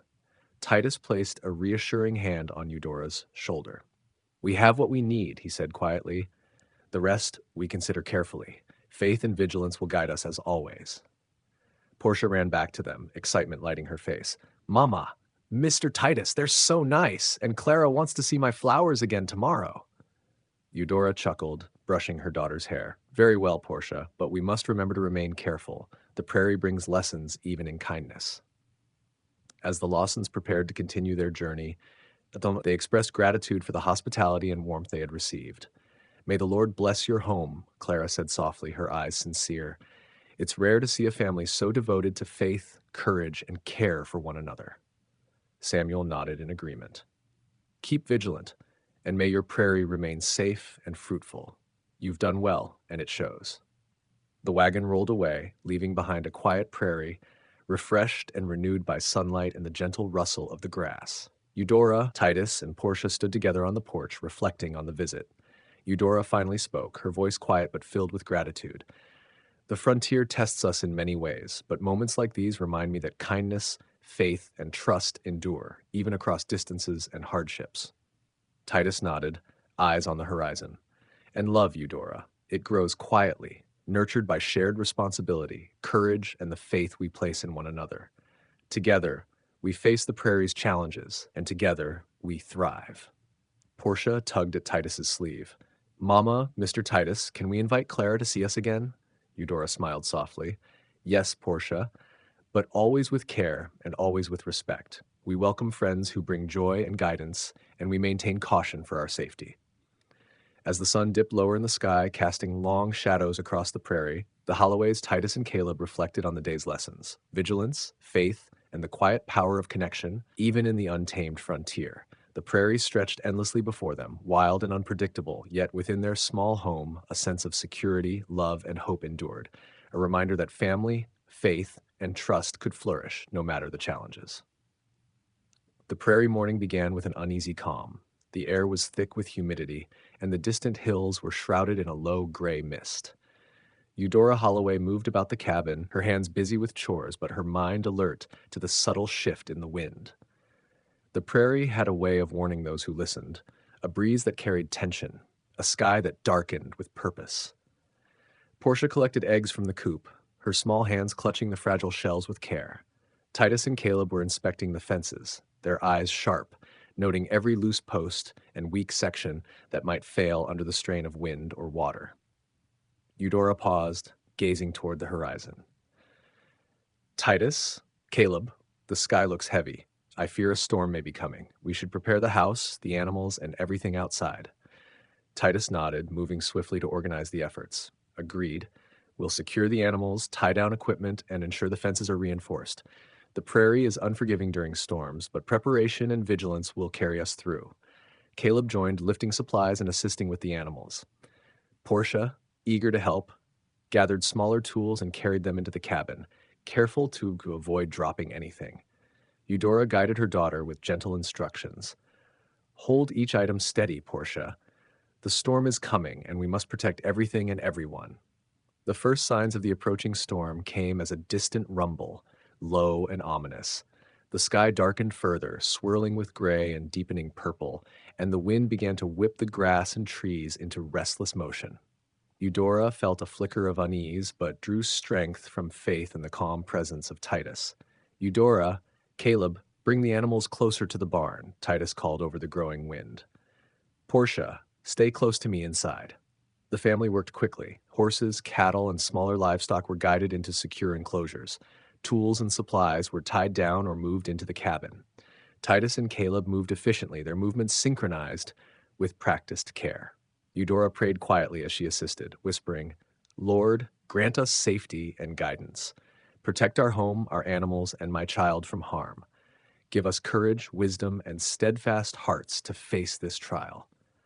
Portia clung to her mother, eyes wide with a mixture of fear and fascination as the first heavy drops of rain fell, splattering against the cabin roof. The wind picked up, gusts howling through the open prairie, bending the trees and rattling the windows. The storm arrived in full force, a tumult of rain, wind, and distant thunder. Eudora and Titus moved inside, securing shutters and closing doors. Caleb checked the animals one last time, shouting updates over the roar of the storm. Portia pressed close to her mother, shivering but safe, while Eudora held her, murmuring soothing words. As the storm raged, Titus remained alert. The fence is held, but we'll need to inspect the pastures after the worst passes. And the animals, they'll be frightened, so we must reassure them. Lightning flashed across the sky, illuminating the prairie in stark, brief brilliance. The thunder followed swiftly, vibrating the cabin walls and rattling the dishes on the table. Eudora felt her pulse quicken, but she forced herself to breathe, praying silently. Lord, protect us. Grant Titus and Caleb strength. Keep Portia safe. Let this storm pass without harm. Hours passed in tense vigilance. Rain pelted the roof and windows, and the wind howled with relentless force. Yet through the chaos, Titus, Eudora, and Caleb worked in steady coordination, ensuring the cabin remained secure, and Portia stayed calm. When the storm finally began to subside, the prairie was soaked and glistening, the sun breaking through gray clouds in timid shafts of light. Eudora exhaled, relief washing over her. Portia peeked from behind her mother, eyes wide but safe. Is it over, Mama? The child asked. Yes, darling. Eudora replied, brushing a wet strand of hair from her daughter's face. The Lord protected us. The storm has passed. Titus moved to the porch, surveying the land. The fences held. The animals are safe. We've been fortunate today, but the storm reminds us that the prairie tests our preparedness and courage. Eudora stepped beside him, hand resting on his arm. Yes, and it reminds me of the strength we find in faith, in love, and in each other. Together we can face anything. Portia ran ahead, helping Caleb gather stray tools and checking on the animals, her small hands careful and precise. Eudora watched, pride swelling in her heart. The child's courage, nurtured by love and guidance, shone even in the wake of danger. Later, as they repaired minor damage and checked the livestock, Titus looked at Eudora. You've shown remarkable courage today, Eudora. Your calm, your prayers, your steady heart, they guide us all. I am grateful to face this frontier with you by my side. Eudora felt a warmth in her chest, gratitude and affection intertwining. And I am grateful for you, Titus, for your strength, your vigilance, and your care. Together, with Caleb's help and Portia's spirit, we've seen another trial through. As evening fell, the prairie glimmered with puddles reflecting the last light of the sun. The family gathered inside the cabin, a warm fire casting soft light across the walls. Portia curled against her mother, tired but safe. Eudora whispered a prayer of thanks, her voice quiet but full of faith. Lord, thank you for guiding us through this storm. Bless our home, our family, and our hearts. Continue to protect us and grant us courage and wisdom for the days ahead. Titus knelt beside her, taking her hand in his. Faith, courage, and love, these are what sustain us on the prairie. And together, we are stronger than any storm, any challenge, any danger that comes our way. Eudora smiled, a mixture of relief and quiet joy in her heart. The prairie was wild and unpredictable, but their small family, bound by faith, love, and trust, had endured. And as the night settled over the wet, shimmering grass, she allowed herself to hope, to dream, and to believe that their bond, strengthened through trials, would carry them safely through whatever frontier trials lay ahead. The prairie morning arrived crisp and clear, the storm from the previous day leaving the grass glistening and the air fresh with the scent of wet earth. Eudora Holloway moved about the cabin with a quiet rhythm, tending to chores, repairing small damages caused by the tempest, and checking the fences with meticulous care. Portia, ever eager to help, carried small bundles of firewood to the hearth, her nimble fingers steady despite the excitement in her small frame. Titus Edwards had already taken to the pastures, inspecting the animals and reinforcing any weakened enclosures. Caleb Harris assisted where needed, lifting posts and mending gates, while maintaining a vigilant eye on the surrounding prairie. Life on the frontier demanded diligence, and Eudora was well aware that every hour brought new tasks, new challenges, and sometimes unexpected visitors. It was around mid-morning that a distant clatter of hooves announced the approach of a solitary rider. Eudora paused in her work, squinting against the sun as the figure came into view.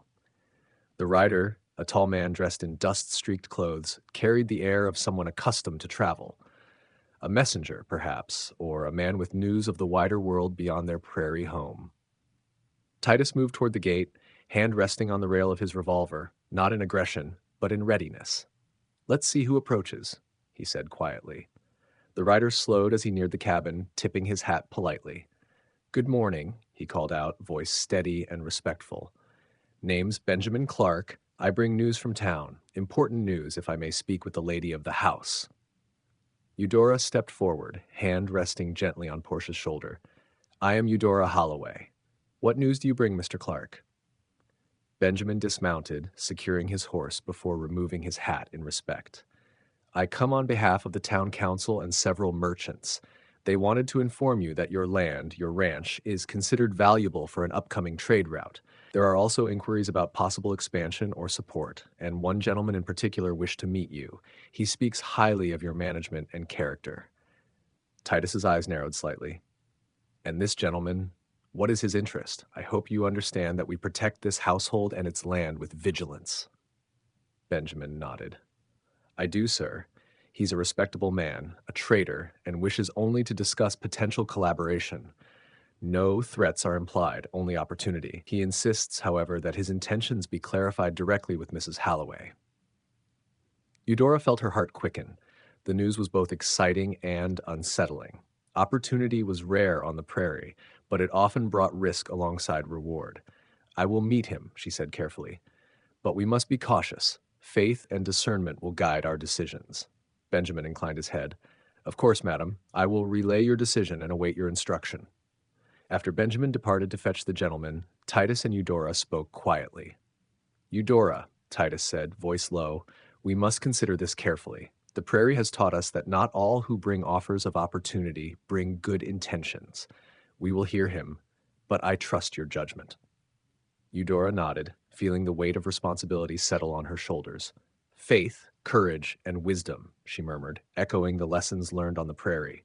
We must listen, discern, and act in accordance with what we believe is right.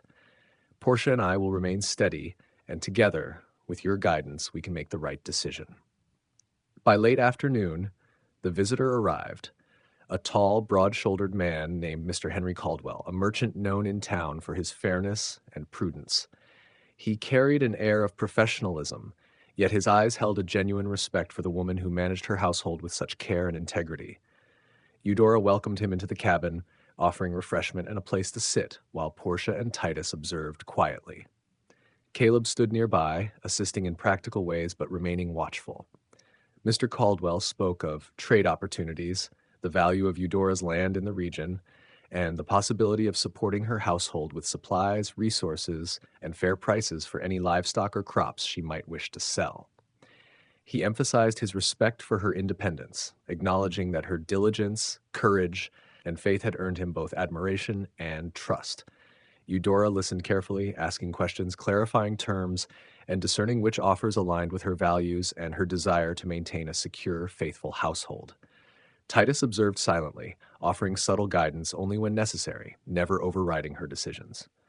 Portia, intrigued, occasionally asked innocent but insightful questions, reminding all of the importance of clarity and honesty.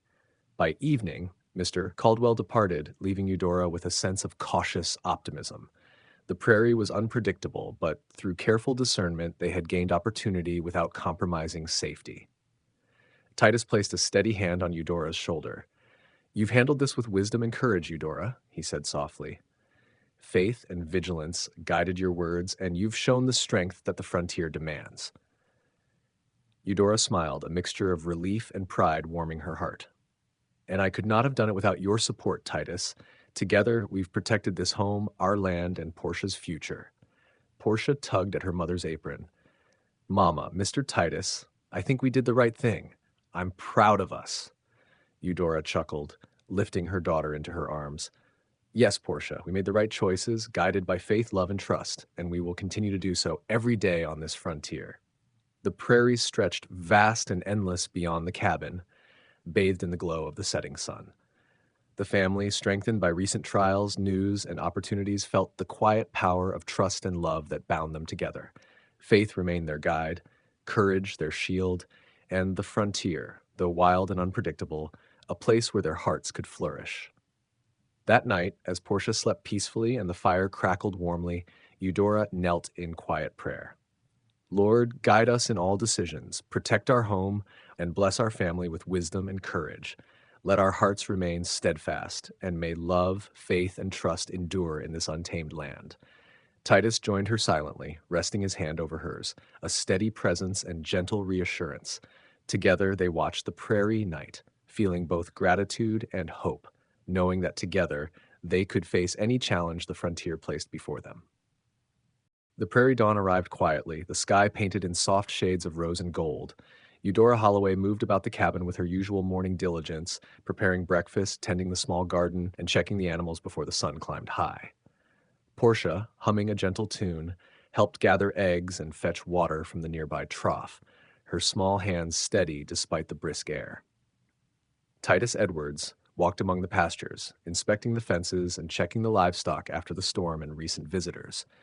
He noted with satisfaction that the animals were calm and healthy, grazing contentedly beneath the new sunlight.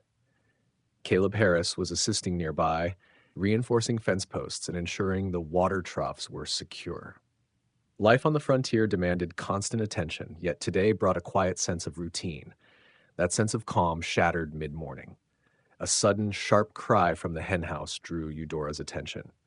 Rushing to the source, she found one of the hens sprawled on the ground, feathers ruffled, breathing shallow and labored. Its wing appeared injured, likely caught in the fence during the storm. "Oh, Titus! Caleb! The hen! She's hurt!" Eudora called, her voice laced with worry. Titus and Caleb hurried to her side, Titus kneeling beside the fallen bird. "It's a minor injury," he said after a brief inspection, though the animal's shallow breathing suggested discomfort. "But we need to act carefully to prevent infection and ease the pain."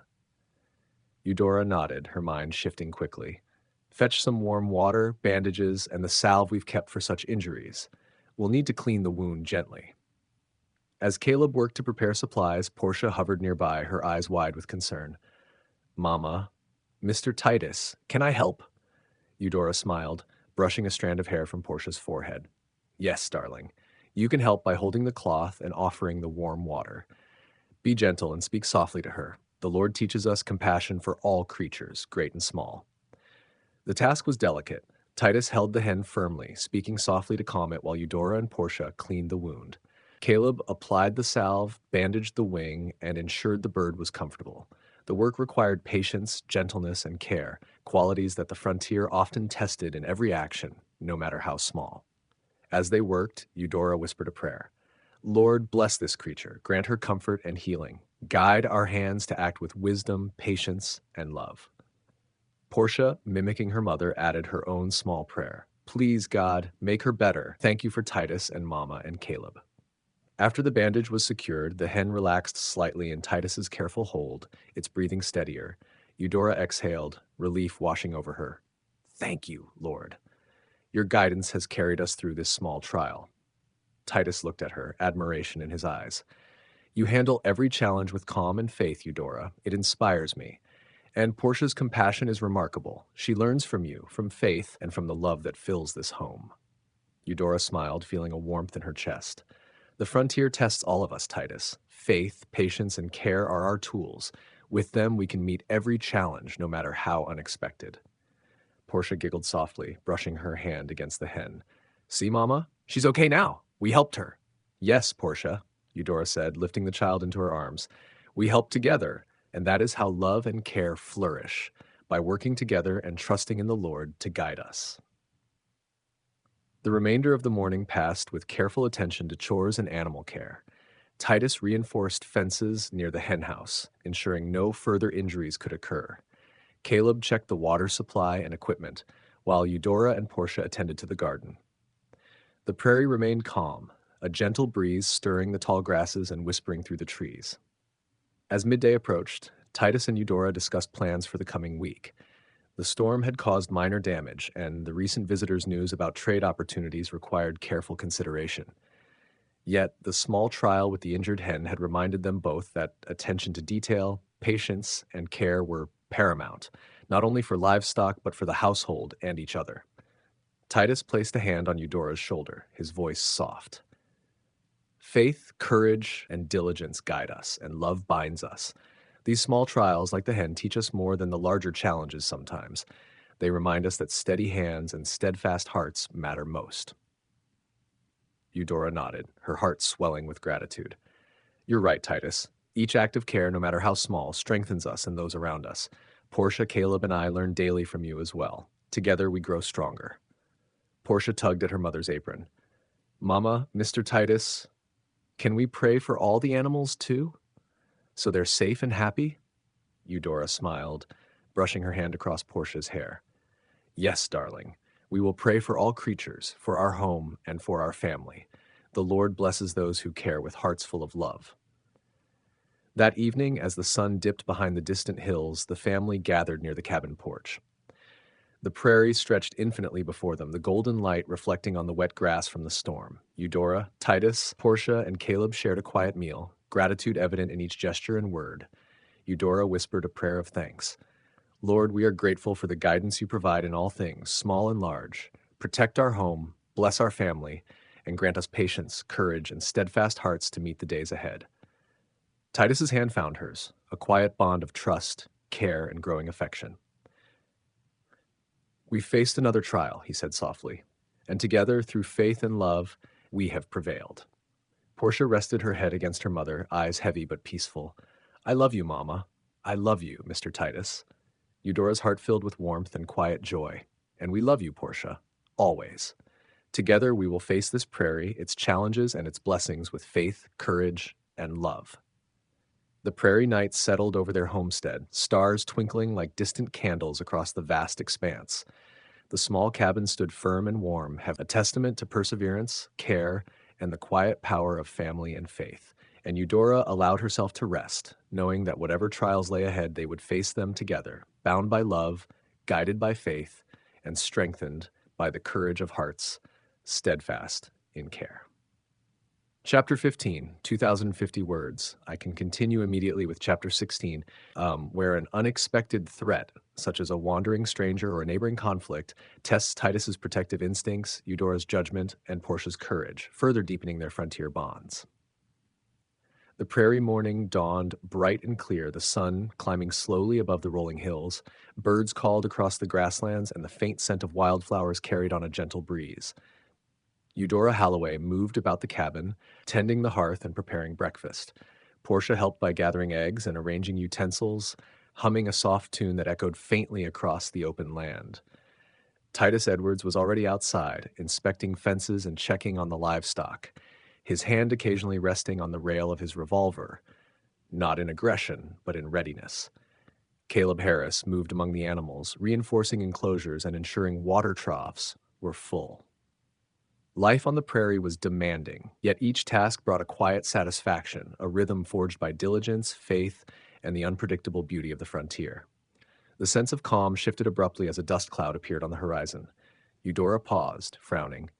Titus, someone is coming. From the east. They're moving fast.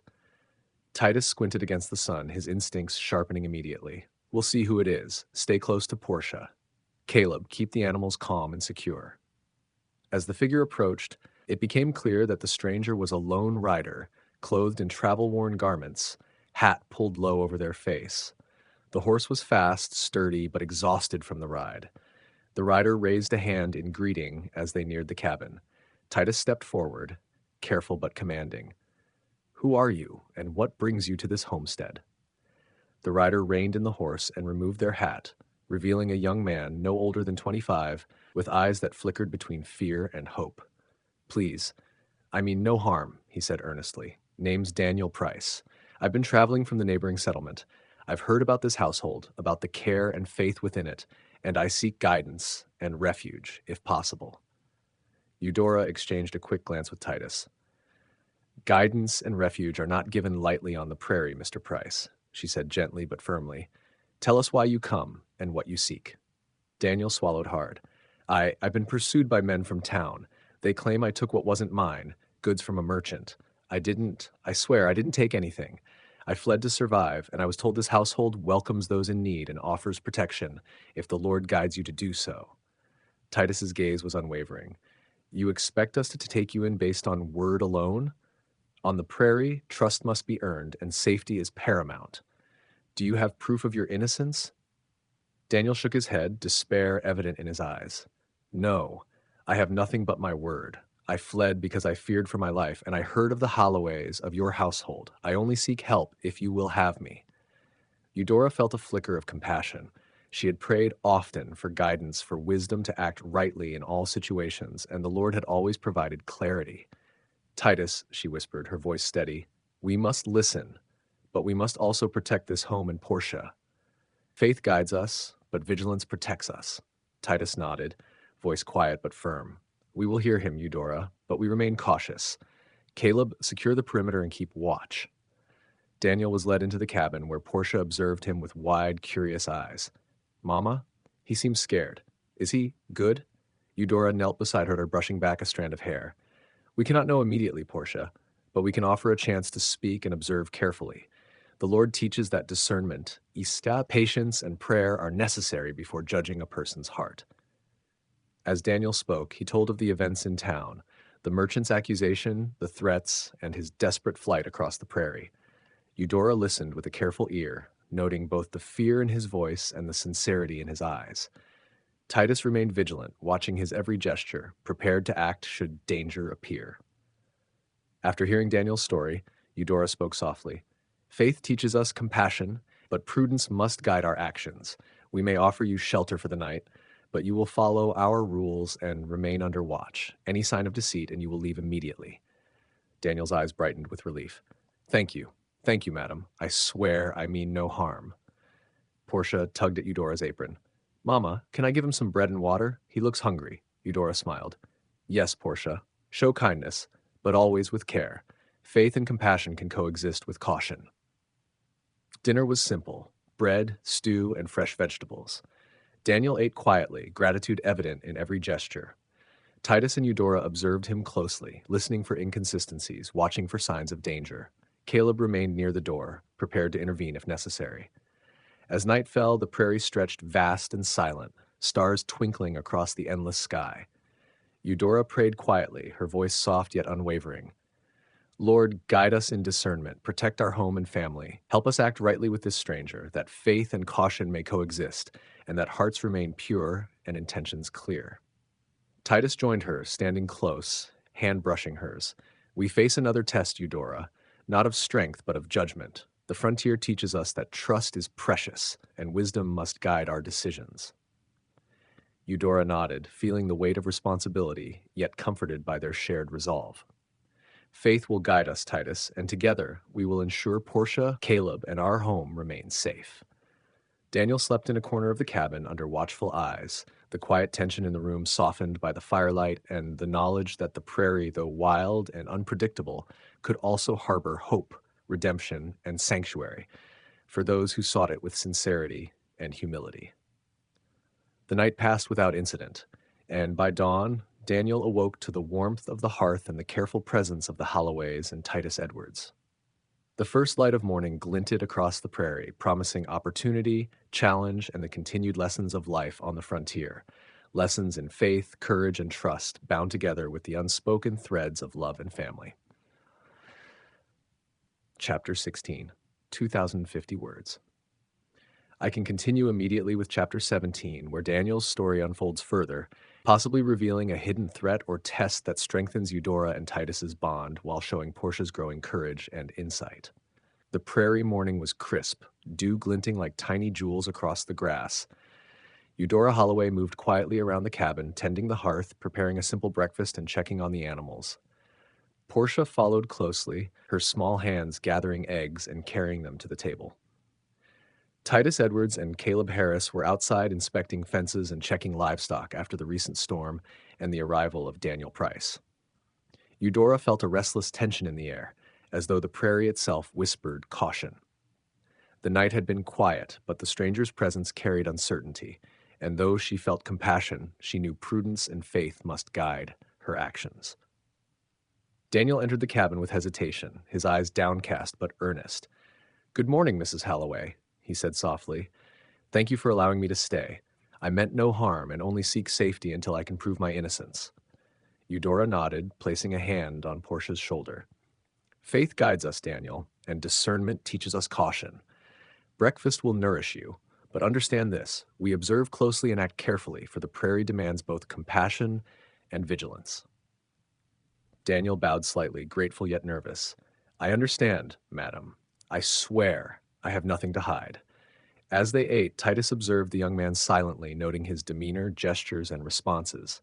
Caleb stayed nearby, quiet but alert. Portia, curious and intuitive, watched Daniel with a mixture of concern and fascination. After breakfast, Eudora invited Daniel to sit at the table, speaking with quiet authority. Tell me everything, Daniel. Leave nothing out. The truth, guided by God's hand, is the path to safety and clarity. Daniel's hands trembled slightly as he recounted the events in town. I worked at the merchant's store, honest labor, but a man named Clayton accused me of theft. I didn't take anything. I fled because he threatened me, said he would see me hanged for a crime I did not commit. I barely escaped with my life. I came here because I heard of your household, of your faith and care, and I hoped you might help me. Not because I ask for charity, but because I am desperate to prove my innocence. Eudora listened intently, her heart moved by his sincerity. And these accusations, can they be proven false? Are there witnesses, evidence? Daniel hesitated. There is a clerk who knows the truth, but he fears Mr. Clayton. I don't know if he will speak out. That's why I fled. I had no choice but to come here. Titus finally spoke, his voice calm but firm. The frontier has taught me that trust is earned and protection is paramount. Daniel, you will remain here under watch.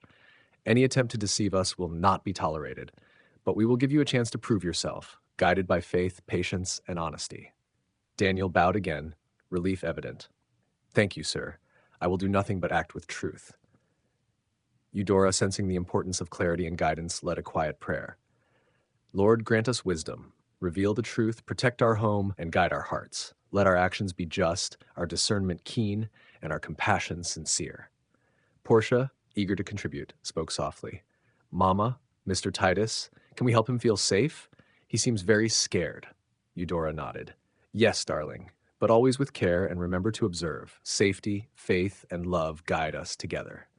Over the following days, Daniel worked alongside Titus and Caleb, helping with chores, tending the animals, and assisting with fence repairs.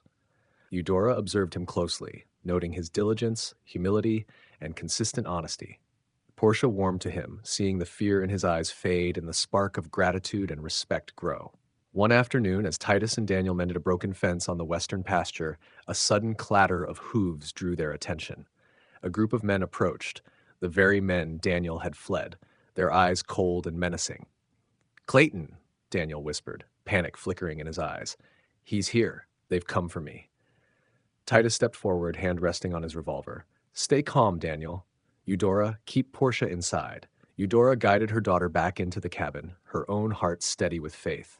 Lord, protect us and guide Titus. Grant wisdom and courage. Let truth prevail, and may no harm come to the innocent. The men dismounted, shouting accusations and demands. Clayton, the ringleader, stepped forward, pointing a finger at Daniel. You think you can hide here? You stole from me, and now you will pay. Titus's voice rang firm and unyielding. This young man is under my protection. Leave now, or you will face the consequences of threatening this household. Clayton sneered, but a moment of hesitation crossed his face. Daniel, gathering courage, stepped forward. I did not steal, sir. Witnesses will tell the truth.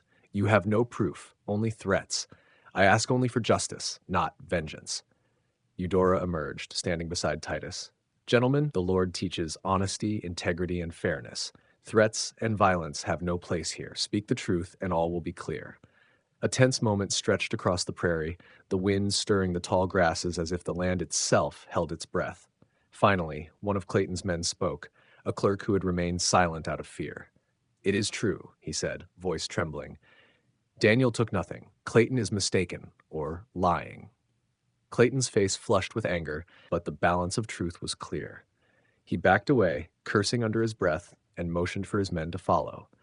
This isn't over, he spat, before riding away, leaving Daniel standing safe and vindicated. Daniel turned to Eudora and Titus, relief flooding his face. Thank you. I don't know what I would have done without your protection and guidance. Eudora smiled, placing a gentle hand on his shoulder. Faith and courage guide us. You acted with truth, and the Lord has seen it. Once that safety and justice prevail when we act rightly and with integrity. Titus nodded, his gaze warm yet steady. You've proven yourself honest, Daniel. The frontier is harsh, but your courage and truth have earned our trust. Portia emerged from the cabin, running to Daniel. See, Mama said you'd be safe if you told the truth, and you were. You're one of us now, Daniel. Daniel knelt to meet her eyes, a smile lighting his face. Thank you, little one. I will do my best to honor your trust. That evening, as the prairie settled under a vast, starlit sky, the household shared a quiet meal. The tension of the past days had passed, replaced by gratitude, relief, and a renewed sense of unity. Faith, courage, and love had guided them through another trial, and the frontier, wild and unpredictable, seemed a little more manageable when faced together. Eudora whispered a prayer of thanks. Lord, we are grateful for guidance, protection, and the truth revealed. Bless our home, our hearts, and all who seek safety and justice. May courage, faith, and love endure in this household forever. Titus took her hand, his eyes steady and warm. Every trial strengthens us, Eudora. Faith and love endure, and together we face this prairie stronger than ever. Portia, smiling brightly, tugged at their hands. I love you, Mama. I love you, Mr. Titus, and I think Daniel is safe too. Eudora smiled, her heart full. Yes, Portia, faith, courage, and love keep us safe, and together we can face anything this prairie throws our way. The prairie night stretched endlessly before them, quiet and serene, holding the promise of tomorrow's challenges and blessings, and within the small cabin, hearts bonded by trust, courage, and unwavering faith found peace, knowing that the frontier, though wild, could be met with steadfast love. The prairie morning arrived bathed in gold, dew sparkling across the grass, and birdsong filling the air. After the tension and trials of recent days, a sense of calm settled over the Holloway homestead. Eudora Holloway moved about the cabin with a quiet efficiency, tending to the hearth, preparing breakfast, and checking the animals. Portia flitted about beside her, humming a soft tune, her small hands carrying eggs and arranging utensils with cheerful diligence. Titus Edwards and Caleb Harris were already outside, inspecting fences, checking livestock, and reinforcing structures after the storms and the arrival of Daniel Price. Today promised work, yes, but work that was steady, purposeful, and rooted in the rhythm of the prairie. Daniel had begun to integrate more fully into the household. He was attentive, eager to learn, and determined to prove himself useful. He mended fences alongside Titus, repaired the water troughs with Caleb, and helped Portia with lighter chores under Eudora's careful guidance. His demeanor had changed since the confrontation with Clayton. Fear had been replaced with gratitude, and uncertainty with a resolve to act with integrity. Eudora observed him quietly, noting the change. Daniel, she said one morning, you have shown courage and honesty. The frontier tests all who live upon it, but you have met those tests with faith and steady heart. I am proud of your efforts. Daniel bowed his head humbly. Thank you, Mrs. Holloway. I will continue to serve faithfully. Your household has shown me kindness and guidance I did not know I deserved. Portia, meanwhile, had grown particularly fond of Daniel.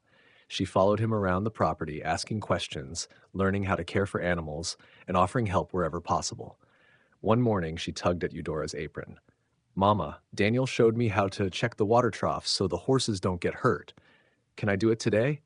Eudora smiled warmly. Yes, Portia, but stay close and be careful. Daniel will guide you, and Titus will oversee your work. Faith, care, and observation will keep you safe. As they worked together, Titus observed Eudora and Daniel, noting how her leadership and compassion nurtured the young man's diligence and confidence. He admired her quiet strength, the way she balanced kindness with discernment, faith with vigilance, and love with prudence. By midday, the household paused for lunch, gathering around the simple table. Conversation flowed naturally, light and warm, and even Portia's laughter rang clear across the cabin. Daniel spoke of his small hopes for the future, hopes rooted not in wealth or power, but in honest work, guidance from faith, and the opportunity to contribute meaningfully to the home that had given him refuge. Titus placed a steady hand on Eudora's shoulder, voice quiet but sincere. I see the impact of your guidance every day, Eudora. Your faith and patience teach more than any lesson I could provide alone. Together, we've created a home that nurtures courage and compassion. Eudora felt a warmth spread through her chest. And I am grateful for you, Titus. Your vigilance, wisdom, and steadfastness allow our household to thrive. Daniel's presence here is a testament to what patience and faith can achieve. Together, we face the frontier's challenges, and together, we grow stronger. As afternoon approached, a small problem arose, one that would test their collaboration and Portia's ingenuity. Like one of the younger calves had wandered near the edge of the pasture, curious and stubborn, and had found itself tangled in a loose fence post. Its small cries carried across the prairie, drawing the attention of Titus and Daniel. Titus moved quickly to secure the animal, while Daniel approached with careful steps. "We must be gentle," he said. "Any sudden movements could frighten him further." Portia, observing the situation, spoke thoughtfully. "Mama, Mr. Titus, what if we lift the post together while Daniel holds him steady?" Eudora considered her daughter's suggestion. "Portia, that could work, but only if we coordinate carefully. Faith, patience, and attention to detail will guide us." Working together, Titus, Daniel, and Portia carefully lifted the post while holding the calf steady. Caleb assisted from the side, ensuring the animal remained calm. After a tense few moments, the calf was freed, unharmed, and began to nurse happily near its mother. Eudora hugged Portia tightly. "Well done, darling. Your quick thinking and courage saved the calf. Faith, care, and observation always bear fruit." Portia beamed, thrilled by her contribution. Daniel smiled warmly at the girl, admiration evident in his eyes. "You are clever and brave, Portia. The prairie will teach many lessons, and you've learned well today." Titus's gaze met Eudora's across the field, an unspoken acknowledgement passing between them. Their partnership, built on faith, trust, and shared responsibility, had grown stronger with every trial. As the sun dipped low, painting the prairie in golden hues, the household gathered for evening chores. Eudora prayed quietly, her voice steady and sincere. "Lord, we are grateful for guidance, protection, and the lessons you provide each day. Bless our home, our family, and all creatures under our care. May courage, wisdom, and faith endure, and may love guide our hearts in all we do." Titus took her hand, warm and firm. "We've faced the frontier together, Eudora, and every challenge strengthens us. Faith and love guide us, and together, nothing can shake our home or hearts." Portia nestled close to her mother, yawning softly. "I love you, Mama. I love you, Mr. Titus, and I like Daniel too." Eudora laughed gently, brushing a strand of hair from her daughter's face. "Yes, Portia, faith, courage, and love keep us safe, and together we face the prairie with hearts full of hope." That night, as stars glimmered across the endless prairie sky, the cabin glowed with warmth, laughter, and quiet contentment. Daniel's place in the household had been earned through honesty and diligence. Portia's courage and cleverness shone brightly, and the bond between Eudora and Titus deepened, grounded in shared faith, respect, and love. The prairie, vast and untamed, whispered of future challenges and blessings. Yet within their small, steadfast home, hearts connected by trust, courage, and unwavering faith found peace. Together, they faced the frontier's trials, undaunted, united, and strengthened by the enduring power of family and love. The morning sun broke over the rolling prairie in a golden sweep, illuminating the Holloway homestead with warm light. Birds sang above, and the soft scent of dew-laden grass filled the air. After the trials of recent days, the storms, the arrival of Daniel Price, and the confrontation with Clayton, the household was settling into a new rhythm. Faith, diligence, and careful planning had restored calm, and today was to be a rare respite. Eudora Holloway moved about the cabin, preparing breakfast with steady hands and a calm heart. Portia followed her mother, carrying eggs and utensils with pride. "Mama, can I help you set the table for the gathering today?" the child asked. Eudora smiled, brushing a lock of hair from Portia's forehead. "Yes, darling, today is special. The neighbors have agreed to visit, and it will be good for us all to share fellowship, prayer, and stories. The prairie is harsh, but community reminds us of faith, courage, and kindness." Outside, Titus Edwards and Caleb Harris were preparing the yard for visitors, arranging benches and clearing space for a simple meal. Daniel helped quietly, careful not to intrude, earning the trust of the household through steady diligence. By late morning, the first visitors arrived, neighbors from nearby homesteads, friends who had offered support in times of need, and even a few townsfolk who wished to see the Holloway's household after recent tales of courage and integrity had spread. The gathering was small, intimate, and rooted in faith and respect. Eudora welcomed each guest with warmth. "Thank you for coming. May our time together be filled with fellowship, gratitude, and the Lord's blessing." Titus greeted the men with firm handshakes and steady eye contact, silently communicating that this household valued honesty, trust, and respect. Caleb moved among the guests, offering refreshments and ensuring everyone's comfort. Portia ran to greet the children among the visitors. laughter ringing across the prairie as they played together. Her joy was infectious, and even Daniel could not help but smile as he watched her boundless energy. As everyone settled, Eudora led a prayer of thanks. Lord, we are grateful for the blessings of friendship, fellowship, and community. Guide our hearts, protect our homes, and strengthen our bonds. May faith, courage, and love endure among us today and always. The meal was simple yet hearty: fresh bread, roasted meats, vegetables from the garden, and fruit preserved from the last season. Conversation flowed naturally, stories of the prairie shared, lessons of faith recounted, and laughter mingled with the occasional sigh of relief at the safety and warmth of the day. Daniel, seated beside Titus and Eudora, spoke quietly to the household. I have learned so much from your guidance. I am grateful for the trust you have shown me and for the chance to contribute honestly. I will not forget this kindness. Eudora placed a gentle hand on his arm. You have earned your place, Daniel.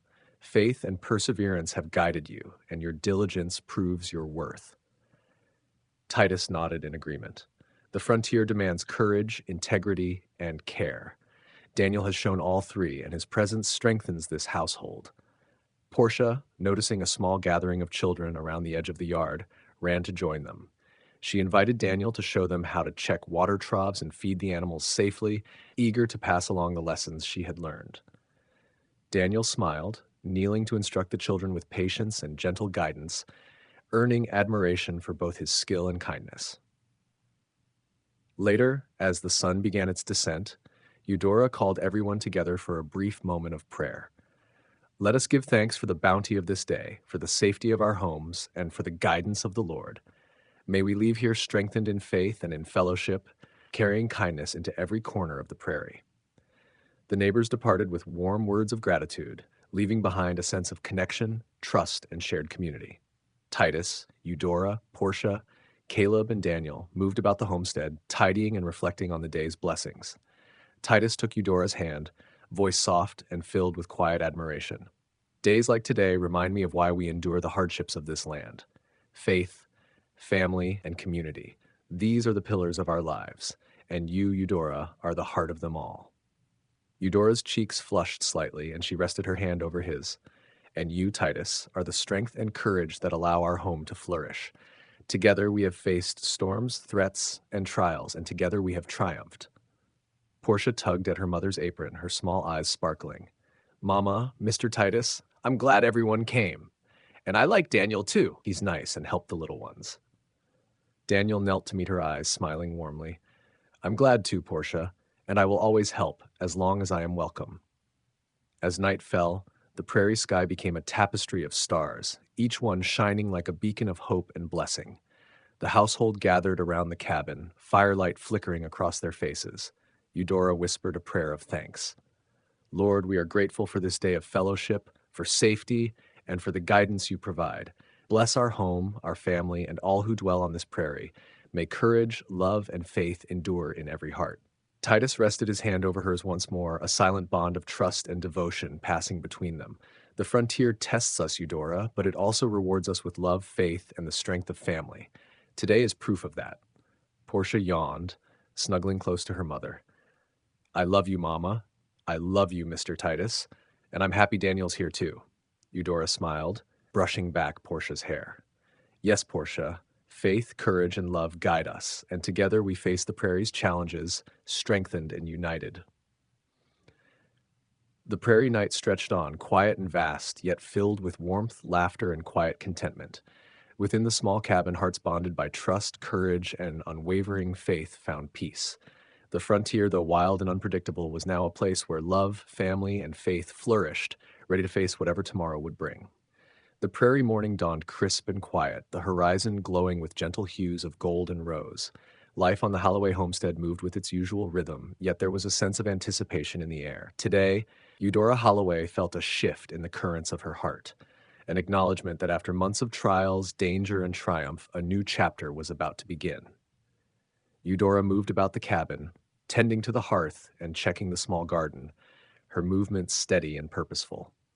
Portia, as always, flitted about with boundless energy, helping where she could, and humming a cheerful tune that brightened the room. The simplicity of these morning routines, so ordinary in their own way, carried a profound sense of peace that had been earned through faith, courage, and perseverance. Titus Edwards emerged from the pastures, his posture relaxed yet attentive, a steady presence that radiated calm confidence. He carried a bundle of tools, intending to inspect the fences and reinforce the livestock pens before the day grew too warm. Caleb Harris followed, keeping an eye on the horses and animals, ensuring everything ran smoothly. Daniel Price moved quietly through the yard, carrying supplies for chores, his face calm and focused. He had grown confident in his new place, his diligence and honesty earning the household's trust and, quietly, their respect. Portia waved to him eagerly. "Daniel, can you help me feed the chickens today?" Daniel smiled, kneeling to meet her eye level. "Of course, Portia. We'll do it together, carefully." The morning passed with familiar tasks, feeding animals, checking fences, tending the garden, and preparing the cabin for the day. The work, though routine, brought a quiet sense of accomplishment. Every action reinforced the bonds between them. Titus and Eudora, bound by growing love and shared responsibility, Portia, eager to learn and care, and Daniel, proving himself a steadfast member of the household. By midday, Eudora called everyone together for a brief moment of prayer. Standing at the cabin's edge with the prairie stretching endlessly beyond, she clasped her hands and spoke with quiet conviction. "Lord, we give thanks for the trials you have guided us through, for the protection you have granted, and for the love that surrounds this home. May our hearts remain steadfast, our minds clear, and our hands diligent in service to you and one another. Amen." Portia repeated softly, her voice filled with innocence and sincerity. "Amen." Titus approached Eudora afterward, his gaze steady and thoughtful. "Eudora," he said, voice low but firm, "we've faced storms, strangers, threats, and the uncertainties of the prairie together. Through every challenge, your faith and courage have guided us. I cannot imagine facing this life without you by my side." Eudora's heart stirred, a mix of warmth and anticipation flooding her chest. "Titus, the prairie is harsh, yet your steadfastness, wisdom, and courage make it bearable. I cannot imagine it without you either. Together, we have built more than a home. We have built a life, grounded in faith, love, and trust." Titus took a deep breath, kneeling slightly to be at eye level with her. "Eudora Holloway, I promise to stand by you, to protect this home, to love and honor you, and to face whatever challenges the frontier places before us, together, forever." Tears shimmered in Eudora's eyes, and she placed a hand over his. "And I promise to walk beside you, to guide with faith, to nurture our family, and to face every challenge with courage and love. Together, Titus, we are stronger than any storm or threat." Portia clapped her hands, her small voice filled with excitement. "Mama, Mr. Titus, you're going to be together forever." Daniel smiled quietly, observing the family's growing bond. He felt both relief and joy, knowing that the household he had joined was bound not only by circumstance but by love, faith, and unshakable trust. The afternoon passed with a sense of celebration in the air. Friends and neighbors who had supported them over the past months arrived to witness the household's unity, to share fellowship, and to offer congratulations. Though simple, the gathering was heartfelt, a testament to the bonds forged through faith, diligence, and perseverance. As the sun dipped low, casting long shadows across the prairie, Eudora, Titus, Portia, and Daniel stood at the cabin's edge, gazing out over the endless expanse of grass, sky, and horizon. The prairie, once a place of danger and uncertainty, now felt like a home that promised safety, love, and opportunity. Eudora whispered a quiet prayer. "Lord, thank you for guiding us, for protecting us, and for showing us that love, faith, and courage endure even on the wildest frontier. May this household continue to grow in your light and serve as a place of trust, care, and hope." Titus rested a hand over hers, a steady presence and comforting warmth. "No matter what tomorrow brings, Eudora, we face it together, bound by love, faith, and family." Portia leaned between them, smiling up at both with bright eyes. "I love you, Mama. I love you, Mr. Titus, and I love Daniel, too." Daniel knelt to meet her gaze, offering a warm smile. "And I love all of you. I will serve this home faithfully, with truth and care." As stars began to appear in the prairie sky, the household gathered near the cabin's hearth, sharing quiet laughter, warmth, and heartfelt conversation. The prairie night stretched endlessly, serene and beautiful. reflecting the strength, faith, and love that bound this family together. In that small cabin, amidst the vastness of the frontier, hearts connected by trust, courage, and unwavering devotion found peace.